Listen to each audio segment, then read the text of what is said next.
For over 27 years here in Tuscaloosa, Catfish Heaven has been pleasing our taste buds with their delicious catfish, pan trout, hot wings, coleslaw, hush puppies, and don't forget about those made-to-order French fries.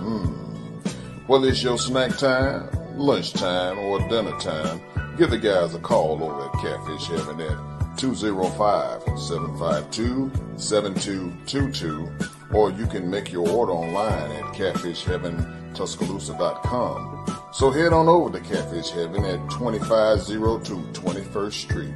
See you there.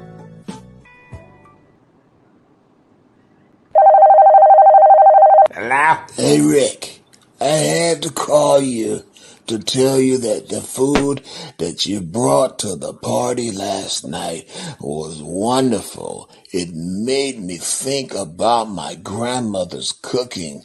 Where did you get that food, brother? I went down to Thomas Rib Shack to pick up the ribs, but when I got there, I seen that they had more than just ribs. I seen baked chicken, fried chicken, corn muffins, vegetables, apple pie, peach pie, and I looked around and I seen a sign that told me that they got chitlins and oxtails on Sunday. Oh, all I can tell you, go down to 2931 15th Street or just give them a call like I did at area code 205-759-5010. Thomas Rib Shack, Tuscaloosa, Alabama. Head on down to Archibald and Woodrow, some of the best barbecue in Tuscaloosa, Alabama, y'all. Right off of 4125 Greensboro Avenue, Tuscaloosa, Alabama 35405. You can hit them up at 205-331-4858. Also, you can find them at their other location, 1211 Martin Luther King Boulevard, Northport, Alabama 35476, 205-345-6861. Tastes so good, make you want to slap your mama. Fly, fly, fly. Gucci, huh? I drink till I'm drunk.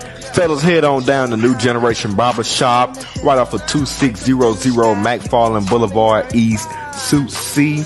Go ahead and get you a fly cut from my boy Fred Brown. You can hit him up at 205-292-4995. Also Sam Brown at 205-722-8506. And how can I forget about my boy Amp the Barber? Hit him up at 205-561-7473. Check him out, y'all.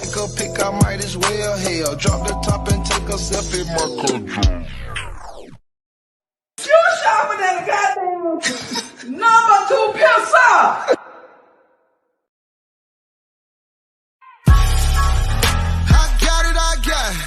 Fish Fry, Friday, September 10th, 10 a.m. to 6 p.m. Fish Fry. Come and get your white and fish plate for only $8.50 with your choice of 2 sides, baked beans, potato salad, or French fries.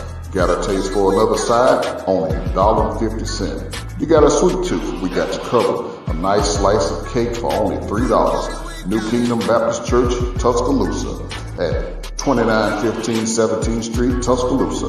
Call ahead, orders are welcome. 205-730-5718. Fish Fry, New Kingdom Baptist Church, Friday, September the 10th, 10 a.m. to 6 p.m. See you there.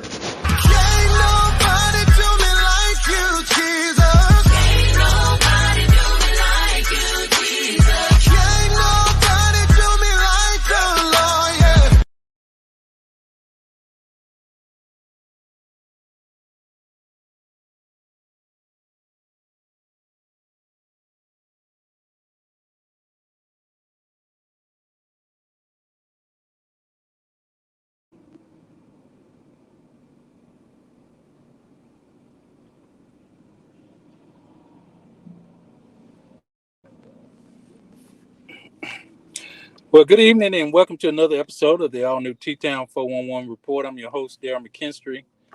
We're live here on Facebook Live, and Sound Booth Radio 106.1 and Sound Booth TV. Mike, tell them how can they sound in on Sound Booth Radio and Sound Booth TV.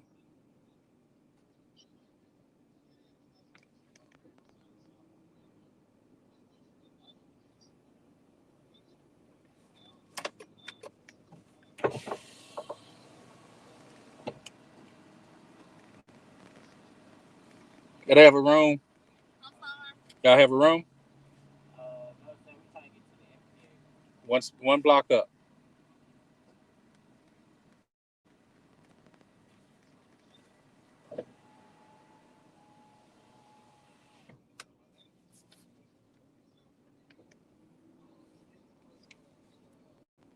YouTube channel. Just go to Sound Booth YouTube and type in Sound Booth Radio.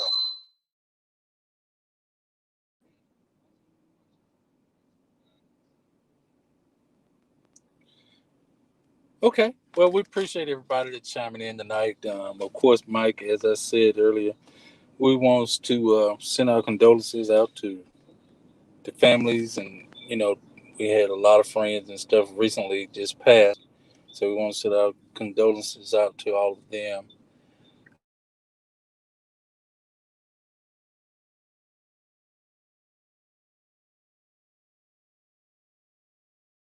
At this moment, oh, there it is. Veronica Taylor, as always, coming through with our COVID update. 138 inpatient with D system positive. 129. I'm sorry, 29 inpatient positive. 18 inpatient positive ventilators and 10 BiPAP. As always, we do a quick prayer for everyone. Thank you, Heavenly Father, for this day. Thank you for this opportunity to share information. We ask that you go with the doctors, the nurses, and all the essential workers. Keep them safe. Go with our government, Heavenly Father. Watch over our families. In your Son, Jesus Christ's name, we pray. Amen. Amen. Tonight we have a great guest on the program with us, Erica Lynn. Mike, I think it's not me. I'm trying to figure out why we're getting this feedback tonight, because I never really heard my radio coming through the phone like this.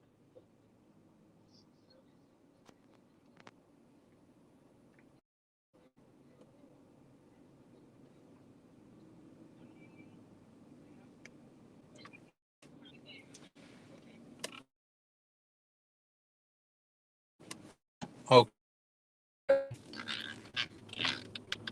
well, I normally could be on speaker and have no feedback.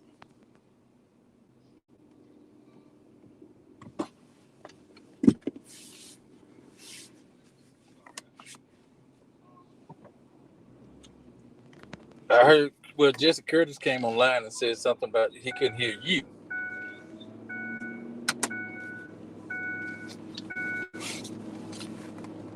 I don't. Your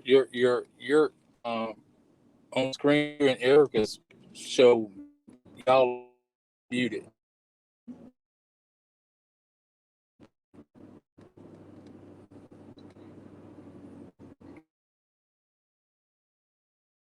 Okay. Okay. Well, let me mute mine, and that probably eliminate all that. Hold on.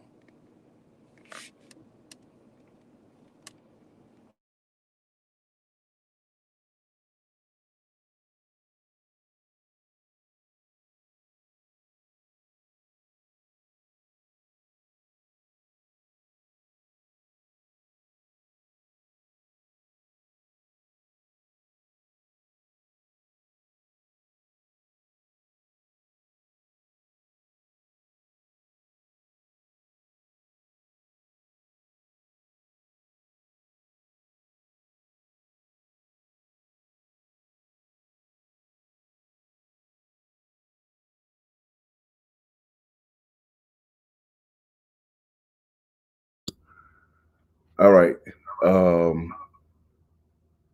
Yeah. Can you? Well, I hope everybody can hear us now. If you can, Curtis, if you can hear us, go ahead and let us know on Facebook. So But no, go ahead, Daryl. I'm sorry about that. We had this slight technical difficulties over here. We're still a work in progress. Absolutely.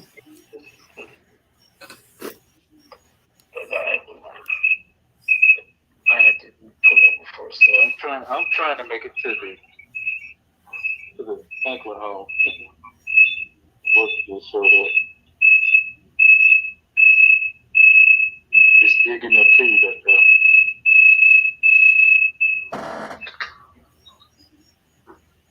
There we go.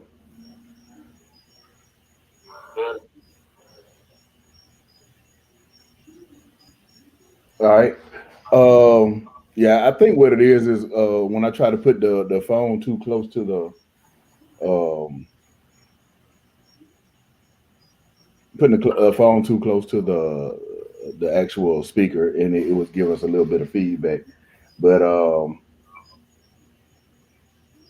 yeah, y'all go ahead on and y'all talk for a second. I'm gonna work on stuff over on this side. See if we can't get a better. I'm gonna just go ahead and introduce our guest, and I'm gonna do that on the screen in just a minute.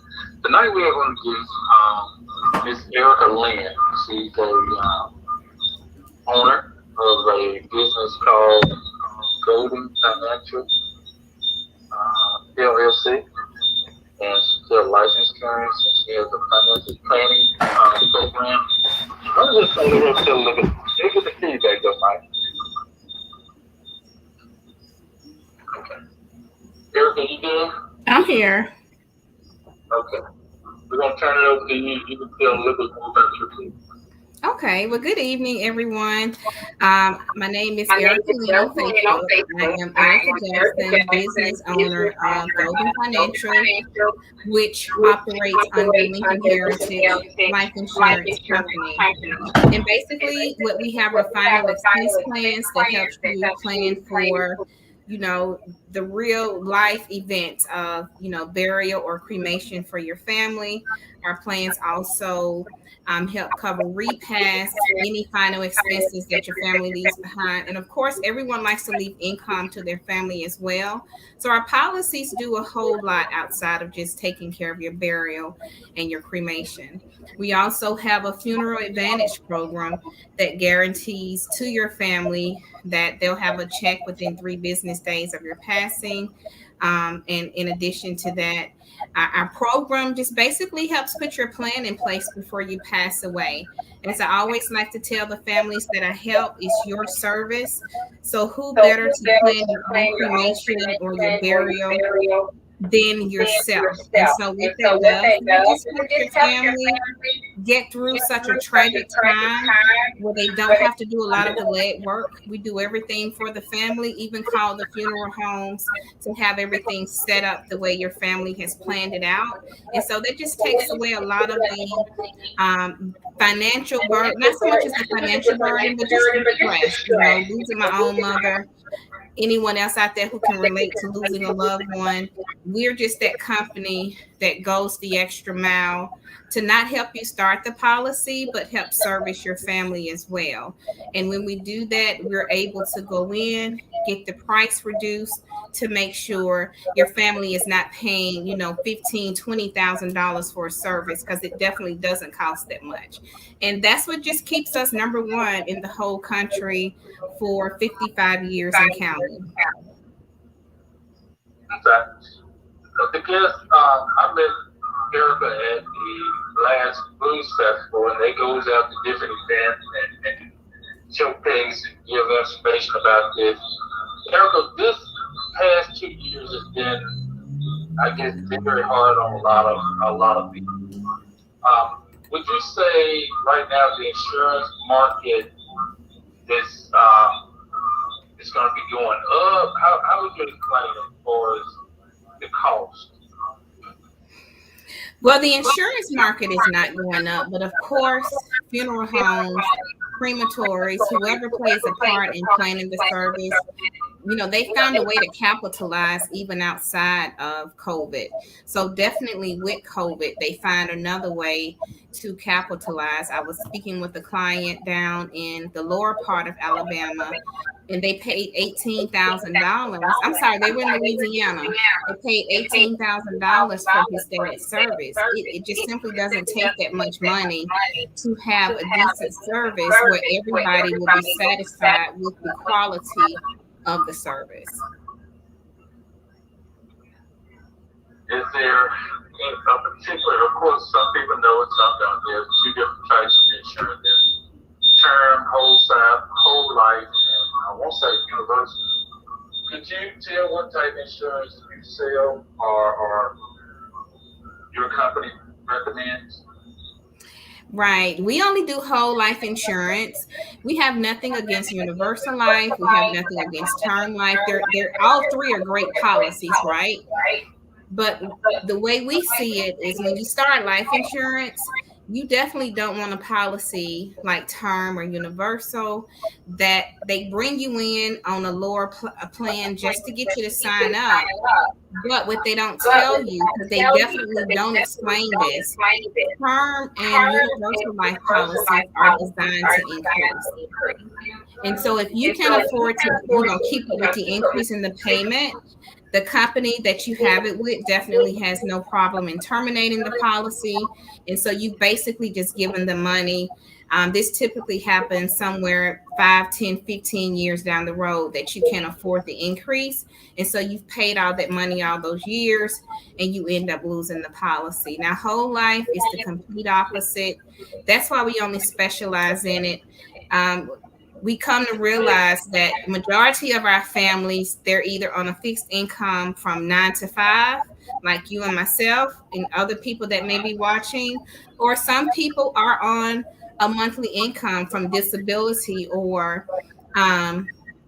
SSI. So we already know if you're on a fixed income, you have a budget, you can't afford for your payments to increase. So whole life just gives you the guarantee that the price never increased, the coverage never changed, and you do get cash value, which is basically a 2% return of your investment that builds up like a savings account that you have access to within your policy. What's the advantages of, I think Mike just said, what are some of the advantages of the whole thing? Well, outside of, making sure that your price never increases, that is really the biggest advantage of it. Because when you look at it, you invest in a term in all those years, and you can have term insurance at work. And so they all work the same way. By the time you reach your 60s, your 70s, the payments have increased. Hopefully, we still are healthy at that time with no major health issues.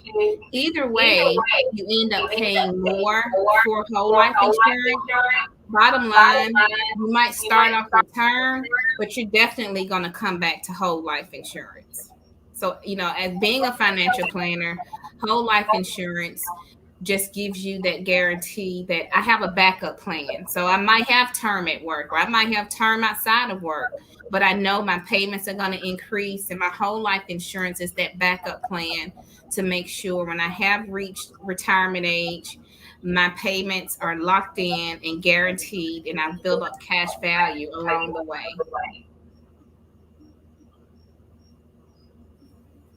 Well, let's talk about price. Single family, children, single mother with 2 kids. And I think you said you have policies starting as low as $15 per month. We do. So like you say, single mother with 2 kids. It's ironic that you said that. I just helped a 41-year-old mother down in Andalusia, Alabama. And she didn't want much. She wanted a cremation plan. Now, she understands that in 6 months, and that's another thing, insurance at work, it does not follow you. So if you leave a company or they downsize and lay you off, or if they just close down completely, your benefits are gone. So you're kind of stuck out there with no insurance, and that's, a risk that we kind of take. And so the same thing happened to my client in Andalusia. just started a job. She'll get benefits in 6 months, but before 6 months gets here, she's without coverage. So for her and her two daughters that are under 18, she wanted a small cremation plan to make sure she had something in place. Also, leave money behind to her children, and she pays only $20 a month. And it gives her accidental death insurance to say if I pass away from an auto accident, then my children would receive an additional $20,000 to the plan I have. With that being, do that carry the kids at $20 is kids considered on the rider with her? Correct. So children under 18, it's just like your health insurance. You know, before health insurance cut off at the age of 21, but they realized, hey, some children are still in college and they hadn't made it on their own yet. And so just like health insurance, where your children stay on until they're 25, our policies give you the same option for your children as long as they're under 18.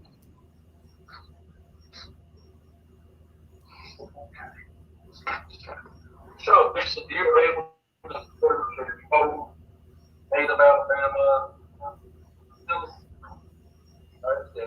Are you able to service Tuscaloosa and other surrounding areas?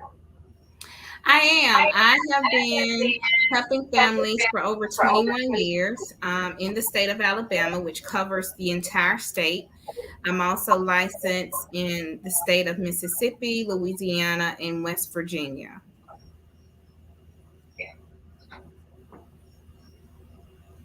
Somebody wants to talk about, and that's financial planning. And we don't have, and if people have questions, you can still call in. I mean, I'm looking at the Facebook page to see if anyone has questions. Is anybody able to hear us right now, Daryl? Because Jesse says still some feedback.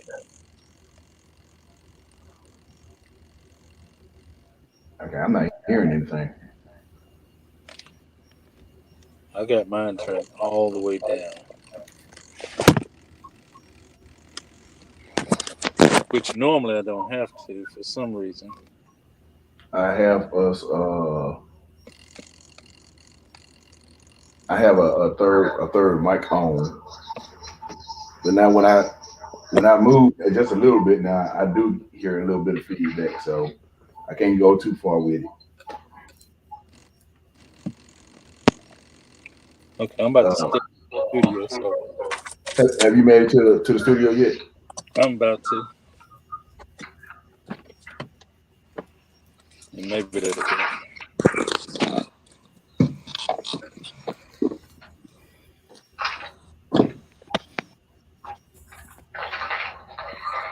Have you made it to the studio?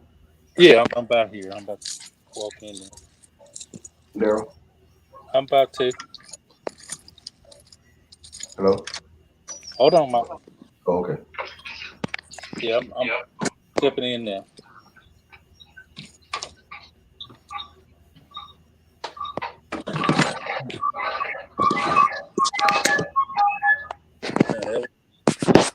It'll take me a few minutes, but we still there. Erica, let's talk about the financial planning right quick. Hold on.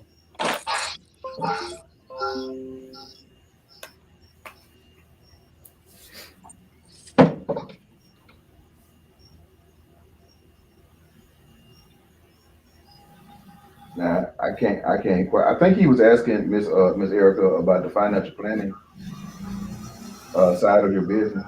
Mm-hmm. If you could go into that a little bit, if you would.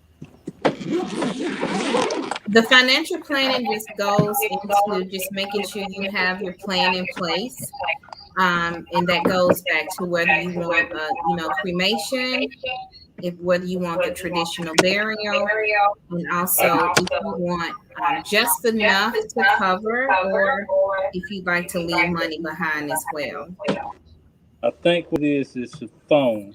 So how do you know what's going to be best for you? Do you help with that, or is it just what we might think? Right. So we always ask questions. That's what makes us different, and that's what keeps us number one in the country. We don't just send you a piece of paper and say, "Hey, go pick out $10,000 for $9 a month." And see, that's the trick. That's how they get people to sign up.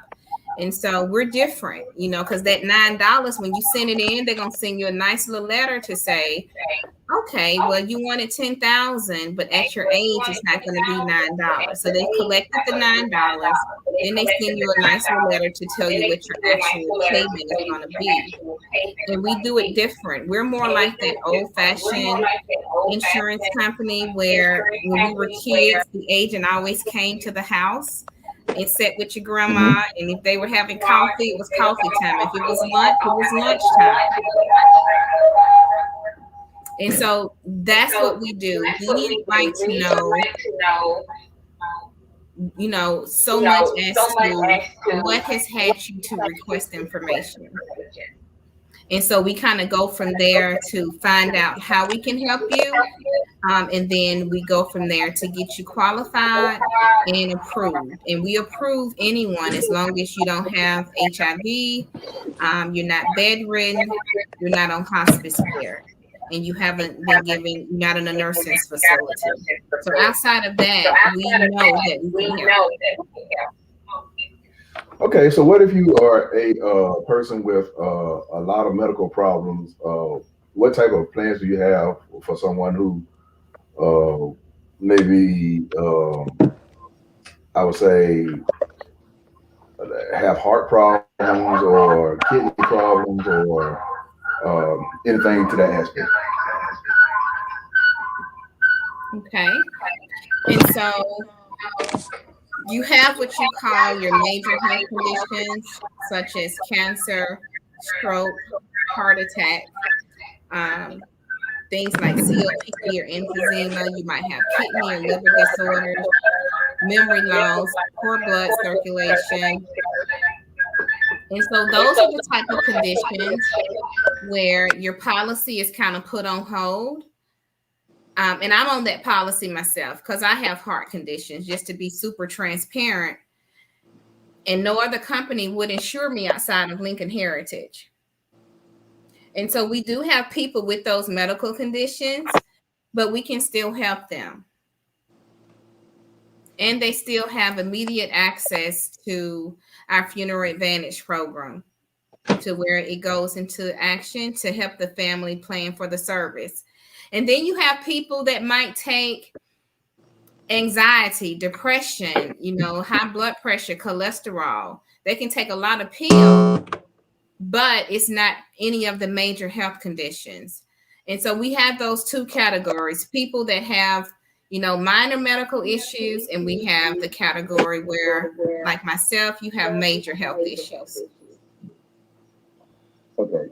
With the major health issues, because I'm a person with major health issues, and if I was interested in getting a policy, what's I guess I'm asking, what kind of price would I be looking at? It just varies based on what you want, because everybody's need is different. So that's definitely something I can go over with you, but it just varies. For instance, I helped a client in Bessemer, Alabama, probably around 7 o'clock this evening. And she has heart issues, but she also has other insurance. Her main interest was to get a couple of $1,000 more to go to her children. And she wanted our program where we call the funeral home. She gets to plan out her own funeral because her policy doesn't allow her to do that. And so your needs may vary based on what you already have, what you don't have, what your age is, how much coverage you want. So it's no set price.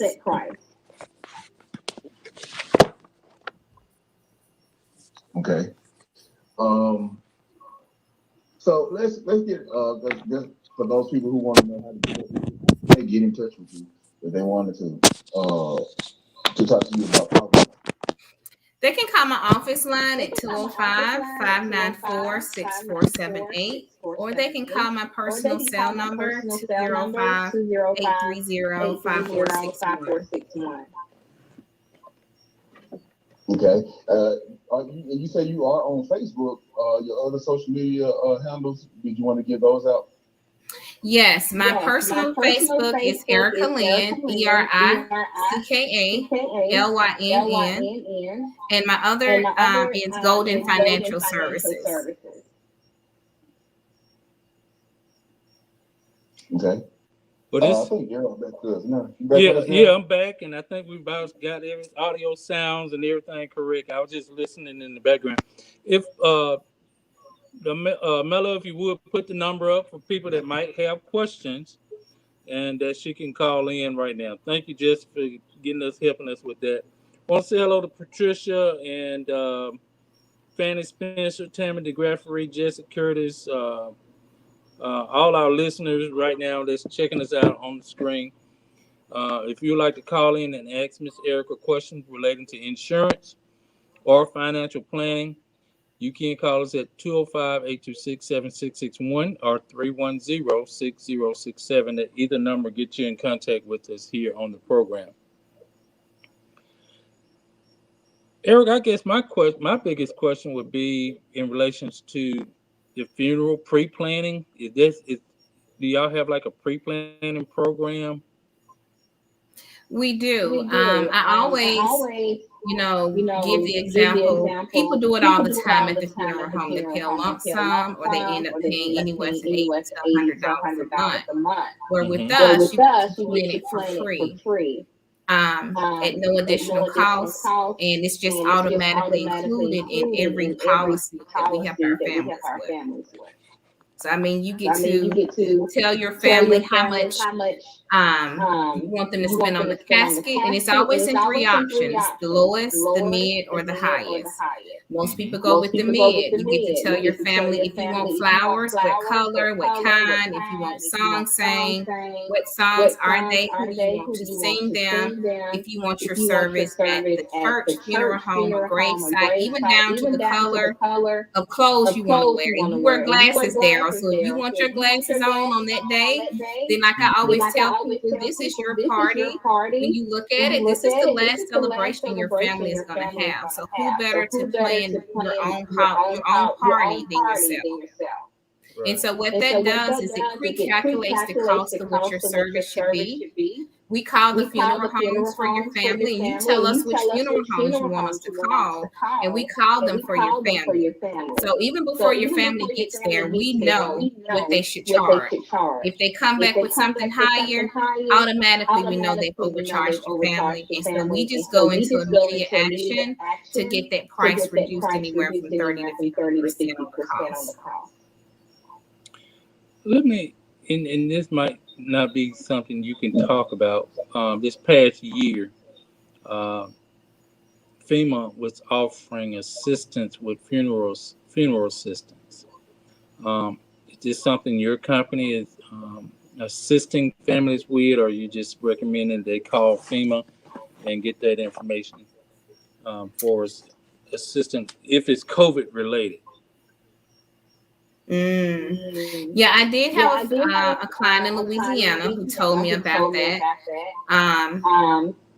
What we do, especially when, like for COVID, when it hit Alabama real hard, we were given extensions for existing policy holders if they had a problem paying their policies, because we understood that everybody is affected by COVID. Hard hit areas like Louisiana and Mississippi, when they were having all the storms and all the damage, we gave extensions on their payments as well to say, hey, you're not working, it's storm after storm, things are destroyed, it's tragic in the area, so we'll give you an extension on your payment. But as far as referring people to FEMA, no, that's not something that we do, because we can't really refer a government program due to statutes of limitations, whatever you may have it. I got you.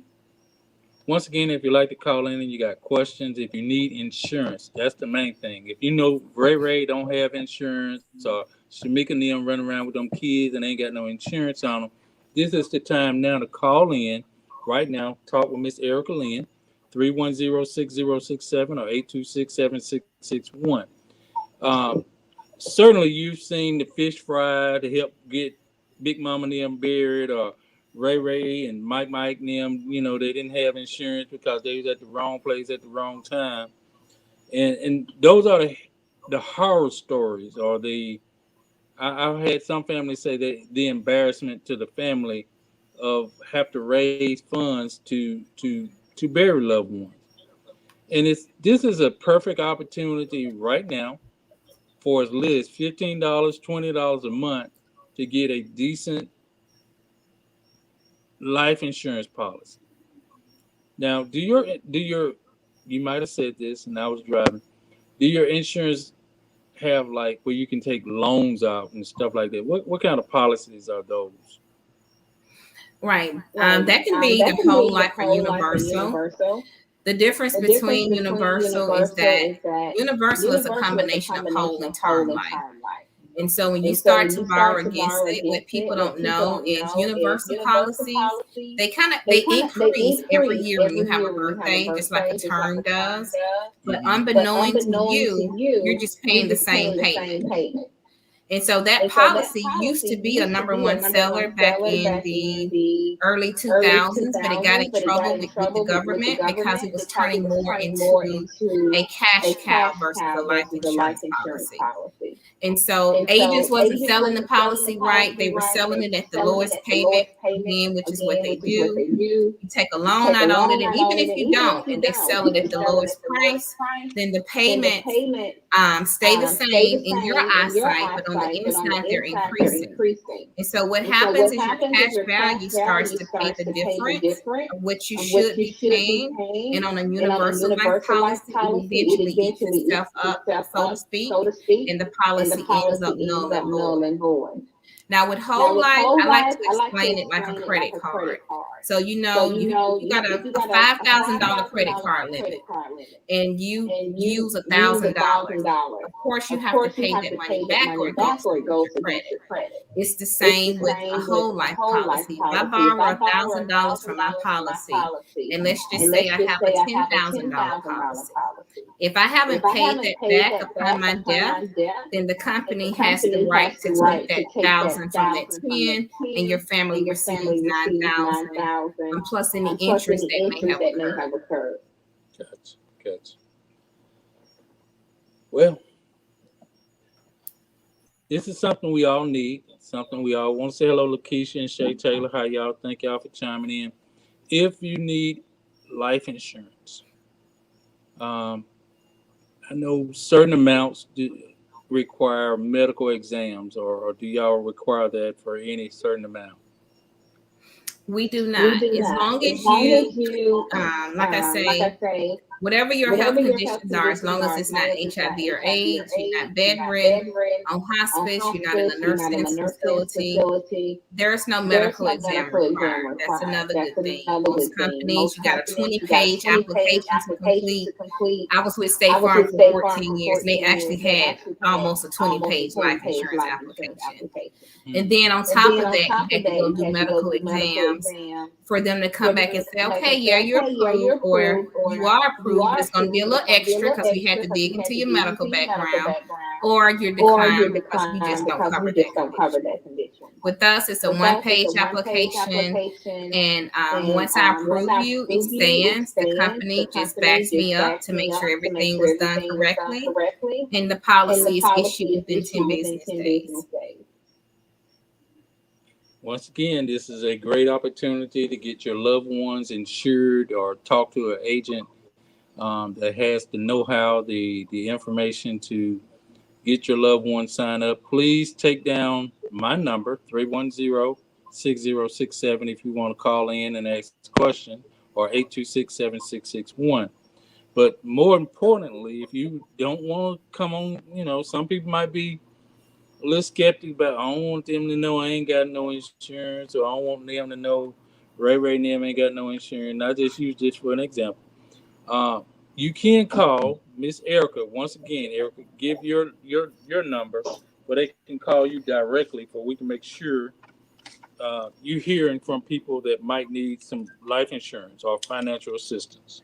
Okay. Okay. My office My office hours are hours from are 7 from a.m. 7 to a.m. pretty to much pretty 9 much 9 p.m. and that's p.m. and Sunday to that's Sunday to Sunday. Sunday. My office My number office is number is 205 205 594 594 6478. 6478. And my cell And my cell number is number is 205 205 830 830 5461. 5461.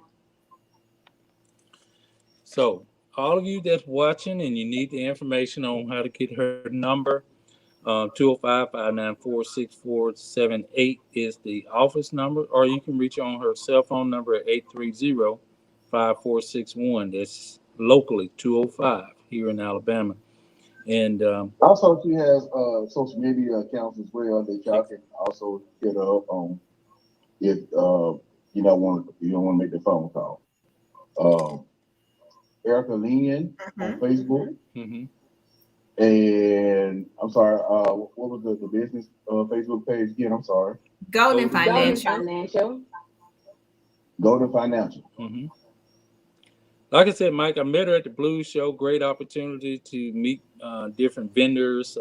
She's, from my understanding, she's looked like she's been at some other events, major events, and I guess it's worthy for picking up customers to be at these events.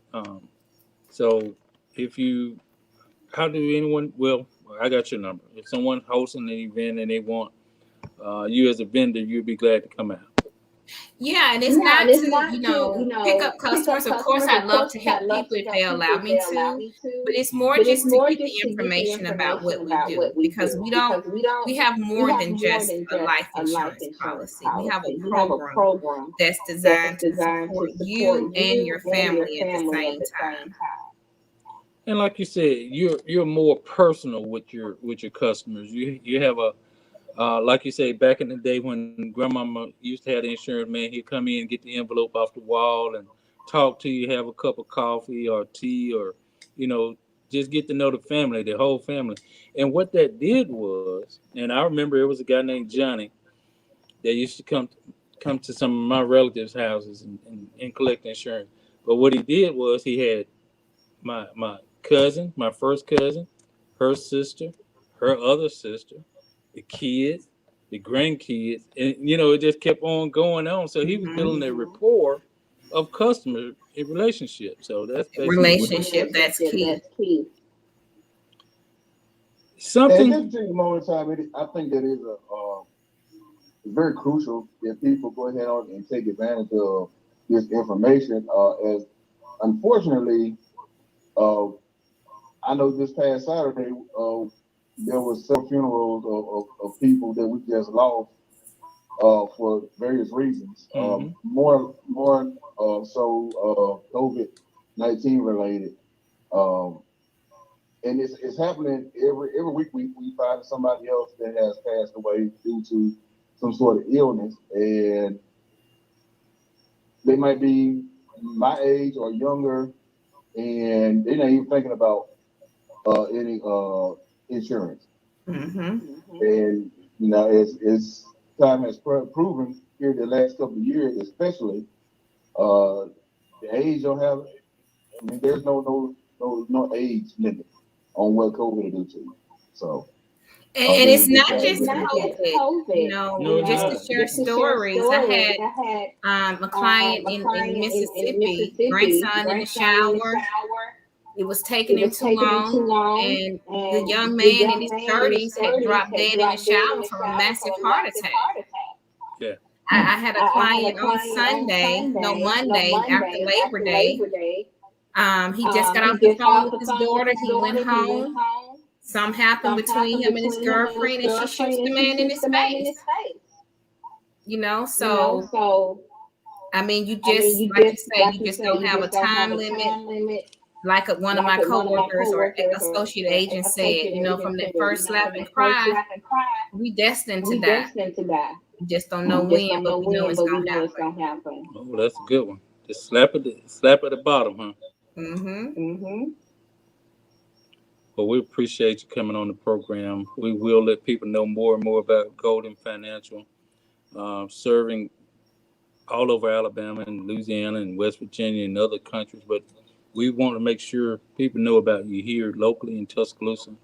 And we definitely will uh, continue to share your information about Golden Financial LLC. Once again, if you'd like to make contact with Miss Erica Lynn, you can call me or you can call her directly at 205-594-6478 or her cell phone 205-830-5461. That'll get you in contact with her directly or her office or her cell phone number. Well, Miss Lynn, we thank you. We appreciate you coming on the program, sharing this valuable information. Thank you Hopefully, for having someone me. hopefully someone is listening and will take advantage. Hopefully, take advantage of these low prices for life insurance. Um, in other financial planning. Do you handle retirements and things of that nature? IRAs. We don't, and that's why we are the leading final expense company in the country because we specialize in one service. When you kind of have yourself all over the place, it's important that your numbers with companies such as AM Best who do the scoring. Every company is scored as far as the policies they have, the people they are able to retain, keep within the company, being efficient in paying death claims. That's why we only focus on one single product, and that's final expenses.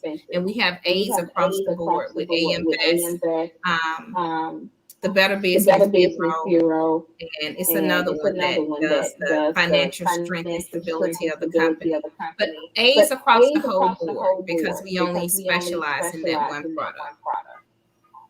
Now you can set up automatic draft accounts, where you don't have to come out. Is that correct? Correct.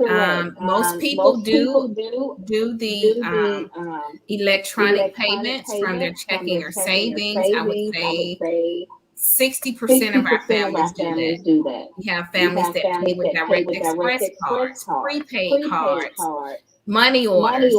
However you choose to pay, we can't say, well, we're not going to take your pay. Some companies, if you don't allow them to use your check, they tell you point blank they can't help you. And so we don't put any limitations on our families. However you want to pay, then that's how we're going to serve you. Okay. Once again, we appreciate you coming on the program, sharing this valuable information. Hopefully someone or several people will take advantage of, getting life insurance for their loved ones. Well, thank you for having me. Greatly appreciate it. Well, thank you. Thank you so much. Thank you so much for calling in. Sorry about the technical difficulties. Early on, we got everything straight now. So I'm if I had been in charge, it would have been worse. Because tech is not my thing. It is not my thing. No, we normally have it together, but it was something that just trying to get in the way, like you said, but we figured it out. Absolutely. Well, thank you guys. I appreciate it. Thank you, Miss Lynn. Okay. You have a good night. Okay, you too now. Thank y'all. Good night. Okay. Bye-bye. Well, Mike, we're back. We want to thank our guests for coming on the program. And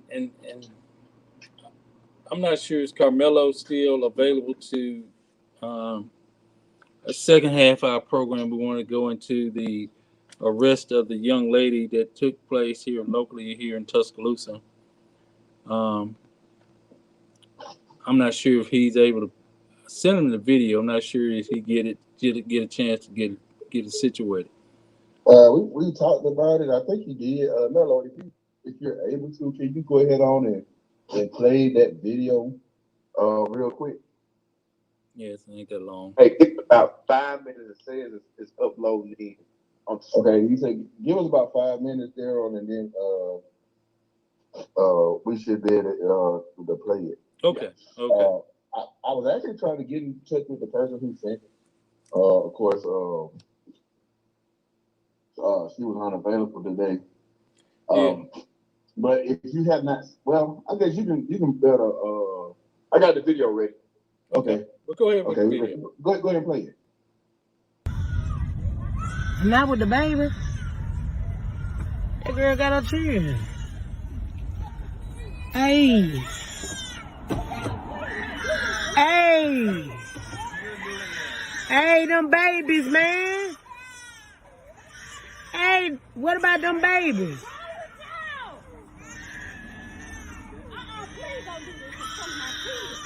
Hey, y'all don't hear them babies hollering?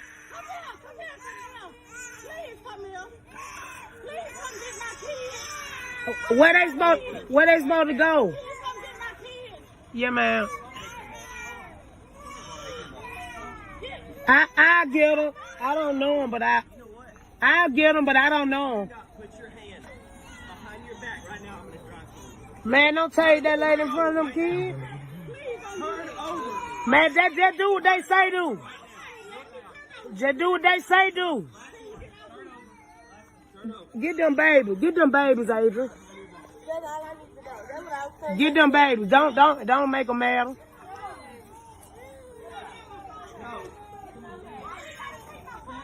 Come on.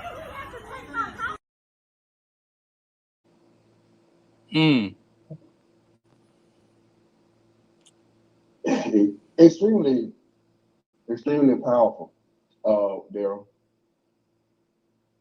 And I know I saw your some of your posts today. Of course, I couldn't read all of it. But you were speaking of every time you make a point for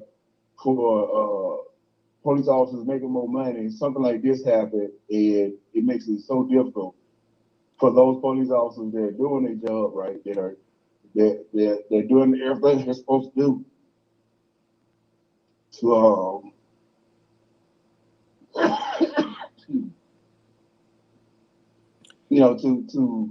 to make an argument for that.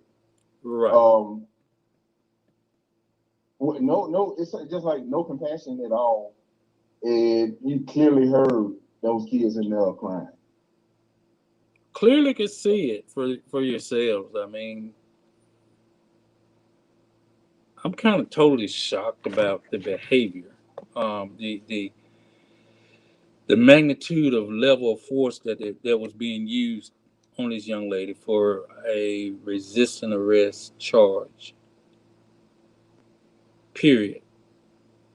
That was what the charge was, resisting arrest? Resisting arrest charge. Not murder, not possession of cocaine, not robbery, not disorderly conduct, not assault in the first degree or second degree, not domestic violence in the third degree or DV strangulation. This was a resisting arrest charge.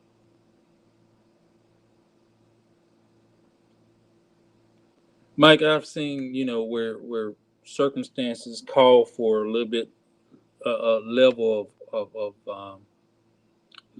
force, deadly force. Mm-hmm. And I'm gonna just put it this way: you would have never seen a Caucasian female on the ground with her kids crying like that being done by two police officers. Especially two black police officers would not have done that. And that's where I have a problem. And Belinda say, "Oh, what happened?" Belinda, I don't know if you've seen the video. It's only short. We might show it again in just a second. But for the charge that this young lady is being dealt with, I just thought it was just too much. And we constantly trying to, if you've been watching the city council budget hearings, they're trying to get a raise for the officers starting pay at $55,000, from 47 to 55. But when you see the injustice or the brutality and humiliation constantly on video, I still say people are not going to join this profession witnessing this type of behavior. And it just makes it that much more harder for people that wants to give raises. But You know, there and the fact, because it was in McKenzie Court, right? It was Hay Court, McKenzie Court, Hay one Court, of I'm sorry. them. It was Hay Court. And once again, we speak about how we need more community police and we need more people from that area. And prime example, them two kids right there, that's probably gonna scar them kids. Man, they toddlers, they maybe they'll forget about it, but maybe they won't. And you think that they're gonna be looking at law enforcement the same way after they just got through seeing their mother done that way? No. In front of them? No. And I don't even know how old the kids were. But here's the thing about it. I mean, for a resisting arrest charge, you could have used more tech. There's more ways of dealing with person. Ma'am, here's your children's here. Let's negotiate the situation to the point where we won't have to do that. Well, the question I got there is, are they supposed to? They're going to arrest her. When they supposed to be calling somebody for the kid? Well, just need to keep it warm. Well, at first, what you could see, they didn't have her under control for whatever reason it might have been. They didn't have her under control. But I'm just saying, sound like it wasn't even a situation to even have someone under control. This woman is face down, knee in the back head, whatever you want to call, over a resisting arrest charge that's probably bogus, man. This was probably one of those situations, one of those charges, what they call pissing off the police for no reason. Mm-hmm. Okay, maybe she didn't follow the rule or comply with a simple stop, and you keep going because you feel like you haven't done anything.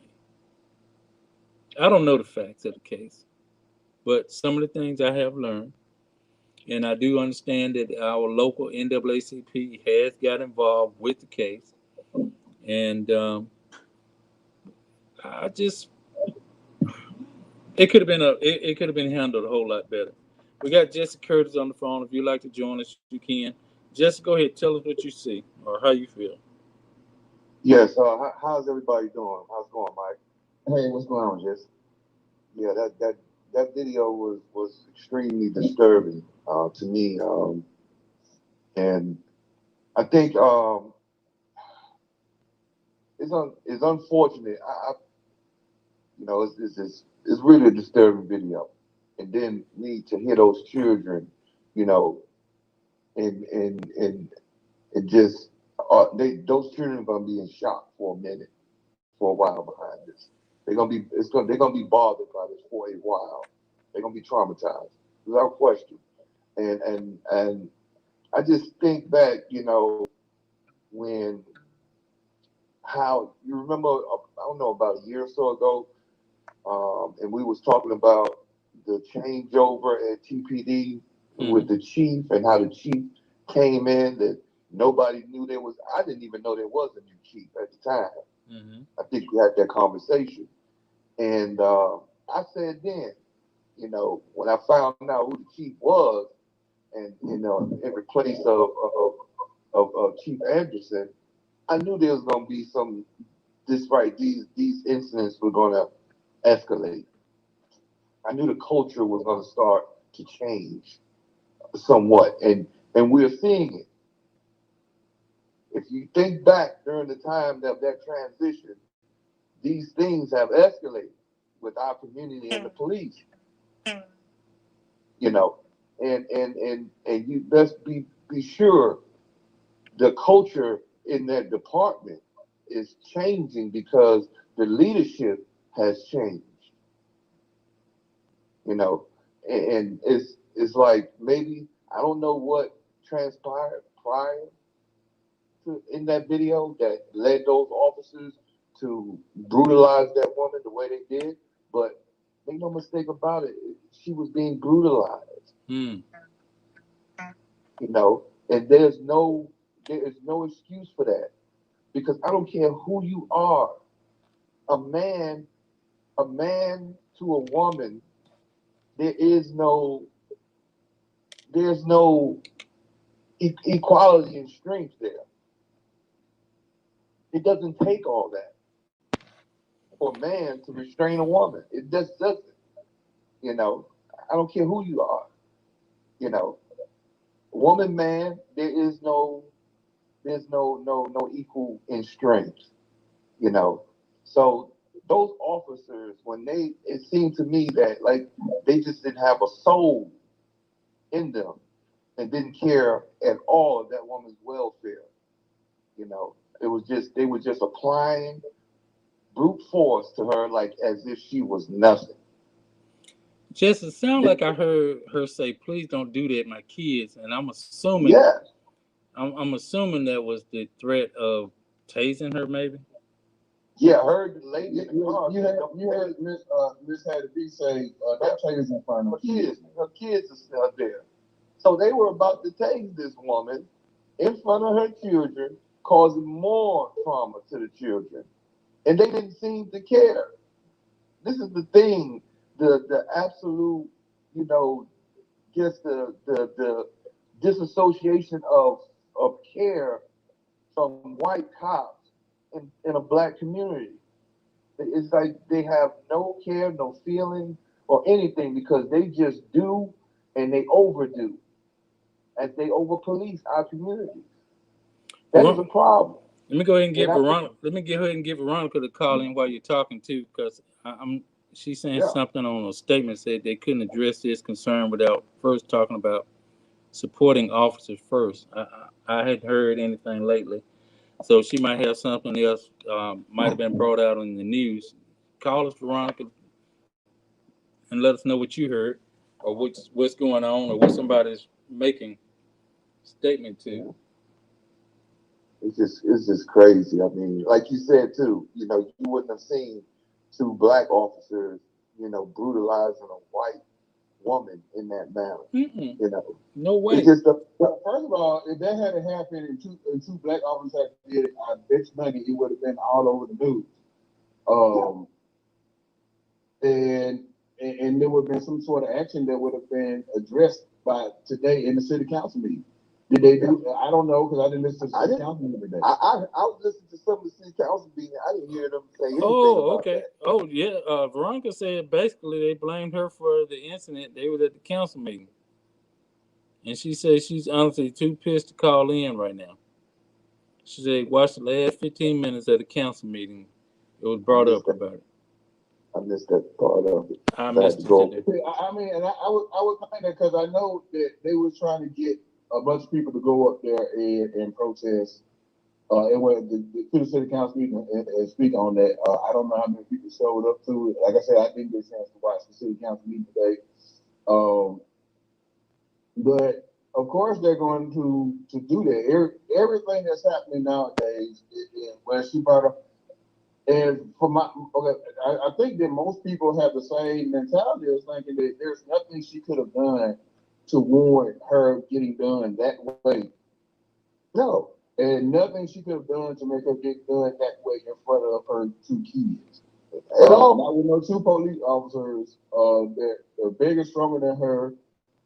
They did not have to go that route to subdue her. No. And see, that's the problem. You know, when you have people that don't look like,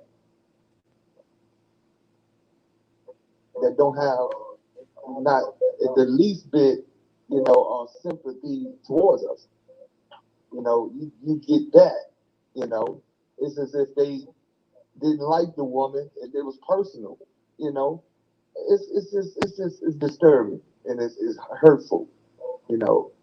Veronica's on the line. Talk to us, Veronica. It was hey everybody. Hey, Ron.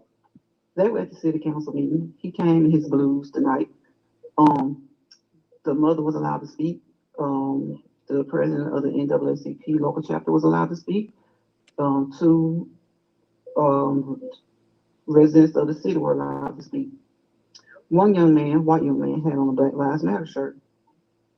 Well, of course, the councilman of District 6 says, since you're so passionate about stuff like this, why don't you decide to join the force and work from within? What kind of question is that to say before the city council from one of the council persons? Everybody in the community already feels like we know the way he rolls anyway. So he pretty much put another verification on it by making that statement. Why not address the issue at hand? Why? Of course, we know who they support, the police officers. But why make that statement?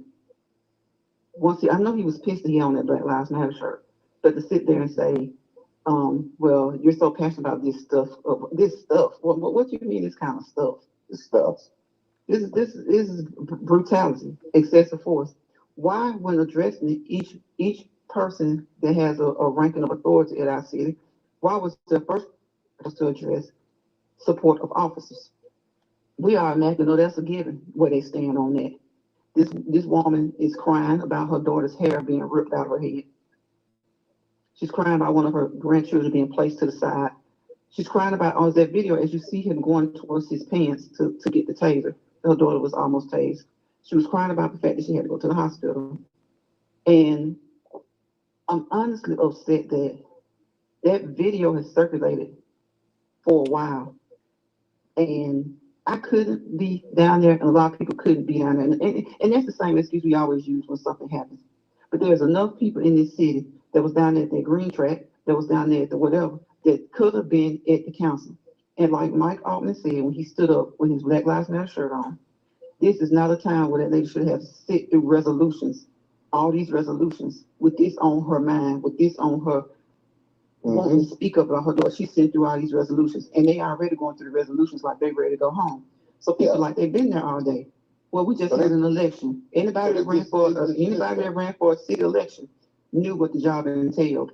You may have to stay there till midnight. That's not the norm. But what if you do? So you mean to tell me they had to stay there till 8 or 9 o'clock?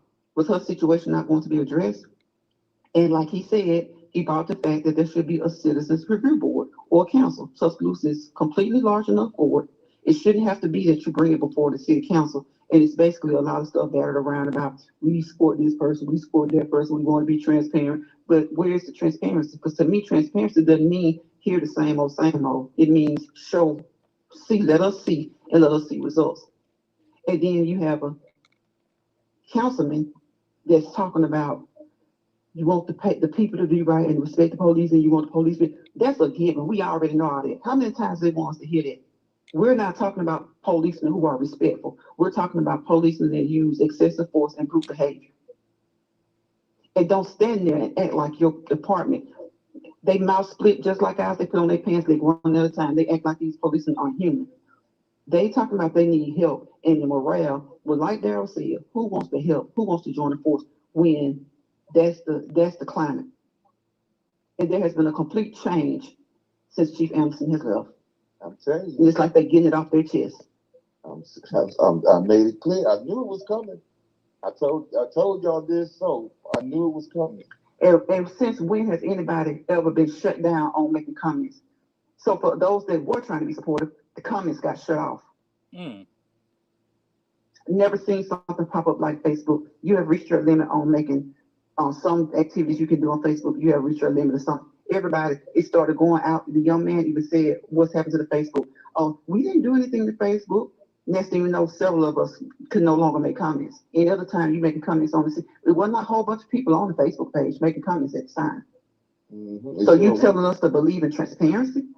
When you don't want this to even get out, you trying to keep it hush-hush, but you're on a local Facebook council meeting and you shut it down. You shut down the comments. Didn't stop the meeting, but you shut down the comments. And didn't even do it in a way. See, that's why Black people need their own social media, because for Facebook to even allow that to happen, we already know how Facebook stand anyway, but that's all we got. So you have to use it to the best of your knowledge, to the best of your ability. but I've never seen a message saying you can't use this particular feature or something for this page. So why if you're transparent, why did you have that shut down? It wasn't like you were being bombarded with questions because the family didn't even have any support. The thing with the lady over there, the Texas Roadhouse incident, that just happened, not 2 years ago? Right. George Chauvin going to jail didn't do anything but make a lot of these people say, hold my beer. Mm-hmm. It's us against y'all. Mm-hmm. He's gone. Okay. Well, it's millions of others still out here. That's what they think of that. You better wake up. We best wake up. Everybody, so many people saw that video. And if you couldn't be down there, probably more people protested about that boy standing on the back of that truck, spewing that mess he was spewing, than supported through folks today. Whoa. That sounds a lot. Now I didn't like what he did, but he didn't physically harm anybody. And yes, the words get in your mind, and they get in there, and they set up seeds for destruction. But what we saw today was present, physical, and it was right there in the face. And that was my first time seeing it. People made a big deal about him spewing it. Mm-hmm. I definitely didn't like it. But nobody supported that lady. And I really hadn't been on Facebook today, but I know that video has been circulating because I heard several people, not just in Tuscaloosa, talking about it. Mm-hmm.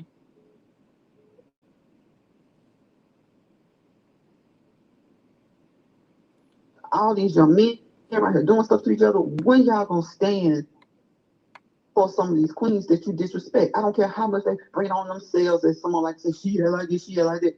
Well, a lot of y'all out there doing stuff that's you disrespecting yourselves too. Why was nobody? Because they're supposed to de-escalate. Whatever she was doing, he said that at the moment that they pulled her over and told her to stay in her car, she was detained. Okay, well, everybody just doesn't know the law like that. She was trying to get her kids out of the car and into the house. So was there no other technique or tactic that they could have used? I bet 2 black officers wouldn't have done it to a white lady. And had they done it, it would have been no protest because they would have been dealt with. He would have dealt with them. Yeah. It would have been no protest. He would have dealt with them because they know better. And if they don't know better, we'll reprimand them and make sure that they know better. Called to that office and said, right, interdepartmental up immediately. Immediately. And they don't, when they see young black, brown women and men, they don't look at them the same way they look at themselves. Nobody can tell me that they look at them the same way they do when they look at themselves in the mirror. They can say it all day long. They can say in regard, disregard to race, whatever. But why have the incidences been including black people? It's a lie. And I'll say black people. I don't even say black, brown, because it's the black people more. And the thing about black people, I've heard brown people say, don't use us when y'all need our numbers, because y'all don't help us fight our cause. But we get around here wanting to holler still, black and brown, being inclusive.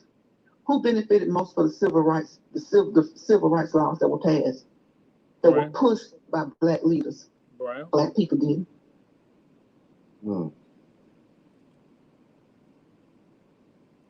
But who's always trying to include everybody? Just like we were saying the other night, we love on everybody. Yep. And we forget quickly. We forgive we can that incident right there can be forgiven so fast. It's like it didn't never happen. Yeah, and then you get some of the young men mad, but what are you doing? Because we fight for ours. Had there been a man like that, being done like that, and some women were around, that Miss Westcott, she was in the car recording it. We would have been all up on. They would have been having to tell us, get back. But a lot of times they was over there at Hayes Court. Wasn't no young man up in the house. they be sitting outside. And you don't want nobody to get hurt. So my thing is not to say for them to go out there and try to, confront the police, but be seen, be known, speak up. Why is this? Why are you about to tase her? Well, it makes me wonder, like, There was whether no- or not when police officers come riding through there, if everybody don't scatter. Well, let me just say they this. feel that way. Let me say this, Mike. That incident was no different than a George Floyd. Yeah, because then you said they had to knee on the girl back. That was no different than a George Floyd situation that could have, what if it wouldn't have been recorded? What if they would have tased her? But they said nobody wants the children to have to see that kind of stuff. Nobody wants this and that to happen. But had she, so what is that doing? Had she complied, done what the officers told, what is it? Okay, she didn't comply. She did do what she told, but she didn't violently comply. Not comply. She didn't. I'm sure she wasn't wailing and failing because the video probably would have been worse than it was. God forbid. Yes. But didn't you say that she was just trying to get her kids into the house? Yes, but they're saying that once she was detained, once they pulled her over, she was being detained. So she was not supposed to get out of the car. But she did anyway. And then what gets me is the way they go up there and say, this is happening because this and that has been said by our officers, and let me tell the truth. Again, all humans have mouths that split. That's right. Well, here I hadn't seen it from the city council perspective. Was that the only city councilman saying anything? Councilman District 7, a lot of people was upset, but I feel like he made a great observation, a great suggestion. The chief, the family, the council people sit down and get something started. Because see, what people don't understand is that they weren't going to reprimand them tonight. They weren't going to do whatever tonight. They probably won't reprimand them. Who knows? But it wasn't going to happen tonight. So when Mr. Lanier stated that, to me, that's a start. Because Mr. Altman, the citizen, also said there should be a review board instead of having to come up here, wait for all this city council business, and then somebody wait, and basically they tired now. They ready to go. Some of them have preconceived notions of us anyway. When some of them looked at it, they probably felt a certain type of way. They ready to go home. But at least he said, because there has to be a starting point, and there has to be, the meetings have to start. You can't just say, okay, we got city council. No, we got a citizen review board. You got to start somewhere. So he did say that. But what I didn't like is that the one whose district it most likely was in sat there and tried to ride and straddle the fence. Somebody needs to let these people know that this is not an easy job, and you cannot straddle the fence. District council, the district council that it was in. I'm to the point where I don't even like the District 1. That's I know who it is. Who is I'm it? to the point where I don't even like the state. I don't even like the. I'm just asking, who's that? If you don't ride no fence, right is right, wrong is wrong. You can sit there and say we deserve respect all day, and you can sit there and say, but at the same time, respect the police. We already know all that fuzz. Get to this incident and make the suggestion along. Give Mr. Lanier another number and another vote. It's okay. Yes, we do need to form some type of, because the NAACP is going to file the complaint regardless. Mm-hmm. But still, give them. In the meantime, we do need. It's long overdue to have a review board, and it doesn't need to consist of just officers. It needs to consist of citizens and maybe one or two retired officers. Yeah. Who maybe have enough patience at this point in their career to sit back and look at things a little bit more differently, being that they've been there and that they're now citizens. Who's over that district? Matthew Wilson. Oh my God! You can't talk about riding the fence. I want you to respect the police. And I want you. Okay, that's a given. They all want that. But and the police needs to do right, and it needs to be transparent. Let's talk about this incident, because the things that they're always saying when something like that happens, those are the givens. Focus on the incident. Oh boy. Focus on the incident. Because see, y'all tired and y'all ready to go, and then you trying to, okay, we want this side to do right, we want this side to do right. That's a given. That's across the board. Focus on the incident. Because the way they try to put it out there is support the police, support the police, support the police. Then what? Okay, we've heard that. We frustrated. We ready to go now. Especially you don't even have numbers down there to complain with you. Then you on Facebook get shut down. So how many people would you say were down there, Veronica? I don't even. I was on Facebook, but that room didn't look full. Well, I know the room wasn't full. Gotcha. That room wasn't full. Part I seen, it was, all it was some the council. And then certain people, like I said, that were complaining about their young man. Like I said, then that was a teachable moment. This is a lawful moment. Right here, ranting, raving about what that boy was doing with that fierce tenacity with that. But what about this? I'm telling you, that race war, Yeah. it's real. And then they want to. Some people want to get mad when they couldn't get elected and couldn't think that some people ain't gonna vote for them. This and all this kind of stuff. Or just in March, do it again. Do like California. Do it again. Q channel with their callers. We know we support the police, and we know that people are supposed to respect the police, but the police are humans too. And are they going to be police, or are they going to be police and vigilante? Because police officers have to abide by the law too. So are they going to be police officers, or are they going to be police officers and vigilantes? Something they tell the public not to be. Now, Darryl, let me ask you this. Sure. And I always come to you because you're a former officer in a situation like this.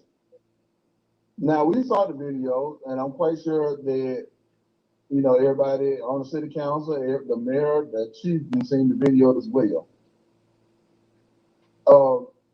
Did you saw a bunch of stuff that was done just very, very wrong, right?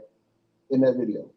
Yeah, I've seen some stuff that I wouldn't like to happen to anybody. So, having seen that, do you think that there should have been some sort of reprimand? Like, almost instantaneous. As soon as they saw it, like, hey, y'all need to come up in here. Got something I need to talk to y'all about.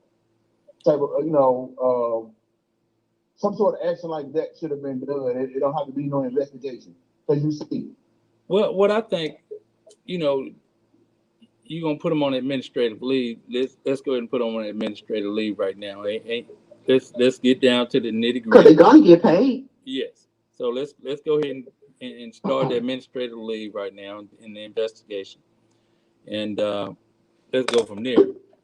I like I said, I don't know all the facts of the case, but from my understanding, the only simple charge was resisting arrest based on the fact that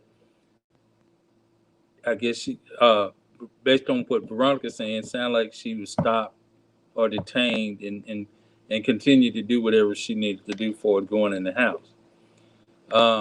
But no one has said what was the probable cause for the stop. Right, that's what I was just about to ask. What was she detained? They said that the children were not in their seatbelts, and that's why one of the citizens, Mr. Altman, got up and said he has 4 children, a 2-year-old. She's smart and she's mean. She unfastens her seatbelt, her thing all the time. He's never had that happen to him. Well, and here's what I'm saying. Most times, I went to court in Thomasville, Alabama, to see somebody. The judge had 60. They gave her this letter citation. She didn't go through that. She was she went to court. That man down there, and me, like I said, you can't always judge a book by a cover, because I'm sitting there saying, oh, he finna give her a big ticket, or he finna make her do whatever. Mm-hmm. He gave that lady an opportunity to get her a and to take a class about keeping them kids in the seat. That was it. And the initial stopping officer just gave her her ticket and for her to appear. She went to court to appear to admit it. Yes, they were out, but sometimes those kids, she just can't control them in the back seat. She trying to drive. They jumping around. Sometimes they've learned how to unbuckle and jump out. Most definitely. So kids do that. I've seen that. Hell, mine did it one time. I think Sonya was stopped. But but ain't that just a ticket? Yes. That's not a detainee. But look, you're supposed to get detained for that, are you? My thing. No, that's just a citation. But they're saying because I guess it was because they told her not to get out of the car or whatever. She was being detained. Well, we're waiting on another call. So that means they literally got on that microphone. They got on the car and said, "Stay in your car," like they do like out west. Well, I've Mike, never seen him do it. Mike, Never Mike, seen him do it. Mike. But wasn't she going into the apartment over there? We I don't gonna know. I guess she was trying to get. I don't. Nobody really knows, but they said she was trying to get them. Apparently, she was trying to get them into. The video we always see is that video, and it shows them outside of the car already. So apparently, maybe she was trying to get them into the car and deal with them. Who knows? But once they get there and it's some action. Yeah. Maybe you just ain't obeying us. I just Maybe it's she trying to get her kids out of the situation, and maybe who knows if she was going to talk to them because she was down on the ground, even though they was on her. She wasn't doing a lot of flailing around and resisting. nothing. She wasn't doing nothing. Basically, she was just there. Yeah, she was just saying concerned about getting her kids. So that's what makes me think. Well, maybe when she got out of the car, because if they're behind you, you get to the house. Maybe you are trying to rush your kids into the house. But who? What? Because that might not be something that you want your kids to see. You have to talk to the police and you getting a ticket. But here's what I'm gonna say about this, y'all. Most investigative units don't have time to deal with citations. I mean, I've been an investigator sitting at a red light. Hell, I ain't got time to go chase no goddamn red light ticket. I'm telling you. I mean, everybody draws. So my thing, I'm wondering, did she run or was because they'll put a chase and say, well, you didn't stop when we were whatever. But it wasn't like that. But these officers nowadays, they'll create a verbiage to explain their actions. But see, that's exactly what I'm getting at, Jesse. That's exactly what I'm getting at when I ask that question. Because it seems like more times than not, stuff that we sit there and see with our own eyes, and mind you, I can't see worth a flip. But the stuff you see with your own eyes, and then they won't mention it for a week or two, and then a week or two after that, they got a whole entire story that they didn't get. Well, see, where you think you see this is not this. Right. It's actually this. And you were like, no, that ain't how that went down. But exactly. That's how they explained it, and then that's how it wound up getting forgotten, brushed underneath the rug, if you would. So we really, really need to start documenting these things. And it still needs to be, when we see a video like that, it needs to be more until the reason I say that needs to be a conversation. Everything has to start with a conversation. I don't know why people say it's not going to be a conversation. You just can't say, snap your finger, review committee, here we go. You just can't do that. No. So during the conversation, that's why all this stuff is going to come to play, because if they could have just snapped their fingers and gave it to us, we could have been asking to do that, and we could ask them to do that tonight, but nothing was going to get done. This is happening. It's happening. So there needs to be conversations with the right people to get this review board started. You can't just snap your fingers or we just be mad and they're going to give us a review board. And with that being said too, Veronica, based on what you said about the folks that were on the city council, we won't have enough people to pass that resolution to have a community. Right. So my thing is, do we have to? There needs to be a conversation, because is it only through a city council that this can happen? So a lot of people are like, we need to do something, do something. Yes, we need to do something. But first, look at this situation. Who's down there? How many people are down there? How many people are actually even on Facebook talking? And some of them comments probably popped up now because they see some of us get pissed off about it, and they came back later trying to support their police. And when old Fail's gonna ask Mike something, since he's so passionate about it, why don't he join the force? He only did that being smart. I can hear it in his tone. And like I already tell people, you already know about him. So you can hear that in his tone. And I don't care what nobody says. You hear his tone, when he look at you and his demeanor. And they didn't even ask any questions until it was, why won't you join the police force? They didn't ask the mother anything. They didn't say, be empathetic to the situation.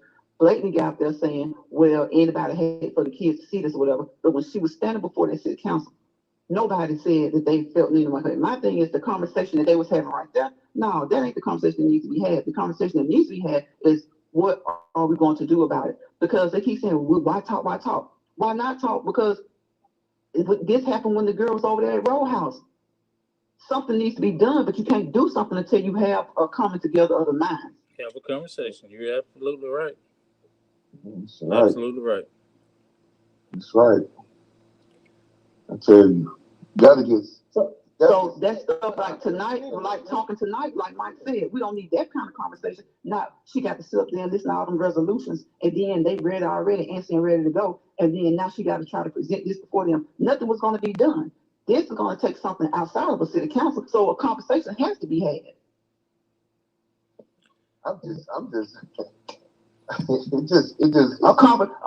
conversation with action. Because they've been having conversations, like I said, and the money, they ain't caring about the money. That girl got a settlement. And we don't want that stuff like that happening to so many people till they finally say, whoa, this hitting us in the pocket. Because a lot of times in a lot of these cities, they don't care. There be taxpayers' money that they paying out. Yeah, it's insurance policies. Police forces have insurance policies to pay these type of settlements and whatnot. So it's business as usual. And we as a people, we are part of the business as usual.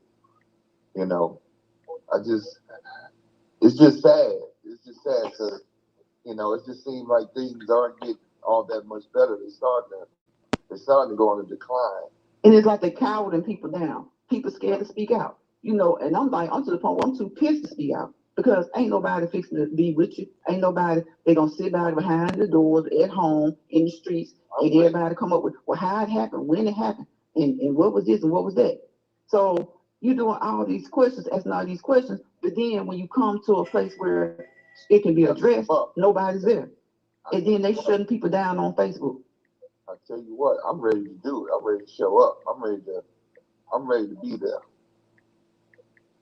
Yeah, and that's what I was gonna say. I didn't know anything about the organization of it. I didn't know who led it, but I heard about it, girl. You know, I was telling you about it when we was coming on the air, and I was like, if I had a way out there, I would have gone out there even. You know, I don't go too many places because of the you know, I'm in that situation where I can't. Okay, I got a call coming. Hold on a second. Yeah, here go the caller. Waiting on. Go ahead, caller. Hey, how you doing? Good. How about you? All right. This is Bruce Young, president of the NAACP. Hey, how you doing? How you doing? I'm good. I was going back through. Am I online? Yes. Yes, ma'am. You are. Okay. I was going back through and watching some of the footage of the city council meeting after I left with Ms. Bolden's mother, and I was very disappointed and disgusted by some of the comments that were made by the mayor and the city council, some of the city council members. Is not exclusive to Tuscaloosa. It's everywhere. That's right. For the assumption to be made that if you don't show up for one thing, why show up for another? Right. I felt like that was just like a slap in the face to the family. I personally, when he was the PR person, when Brent Blakely was the PR person for the city of Tuscaloosa, he and I had an altercation, and I filed a formal complaint against Brent Blakely, who's now the chief of police. He flat out lied. And I had the paperwork. So to say that officers don't lie is a lie. To the fact that I don't believe that there's no video footage. I don't believe it. I believe there is video footage and they don't want to show it. All I asked for was that they be transparent with their investigation. Based on the comments that I witnessed on the video, they had already made their decision that they were going to take the words of the officers. And Lisa, how many people were at the city council meeting? That's another thing that was very, very disappointing to me. So how can you make the statement that you turn out for basically saying you turn out for this, putting her beneath the other things that happen in the city? when those issues weren't at hand right then. Exactly. But I believe that wrong. I believe Ms. Courtney. I believe everything that she said. Those were. I saw the vehicle that she came in. It was a black SUV. There was no police markings, no indication that they were that there was a law enforcement vehicle. There was also, if you look in the video, they were plain clothes. They were not in uniform. So imagine two white men jumping out, telling you to get in your car, and you at your house. She had every right to question them. I cannot believe that a traffic stop escalated to that. But I'm very disappointed in that city council and the mayor. It was almost as if they were mocking the event. It was just totally it was uncalled for. And the mere fact that they already have they have already concluded that the officer has told the truth.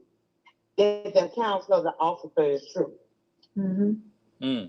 They've already concluded that. But once again, if you see the video that was posted on Facebook by a regular citizen, we see how brutal they were to a young lady in front of her kids.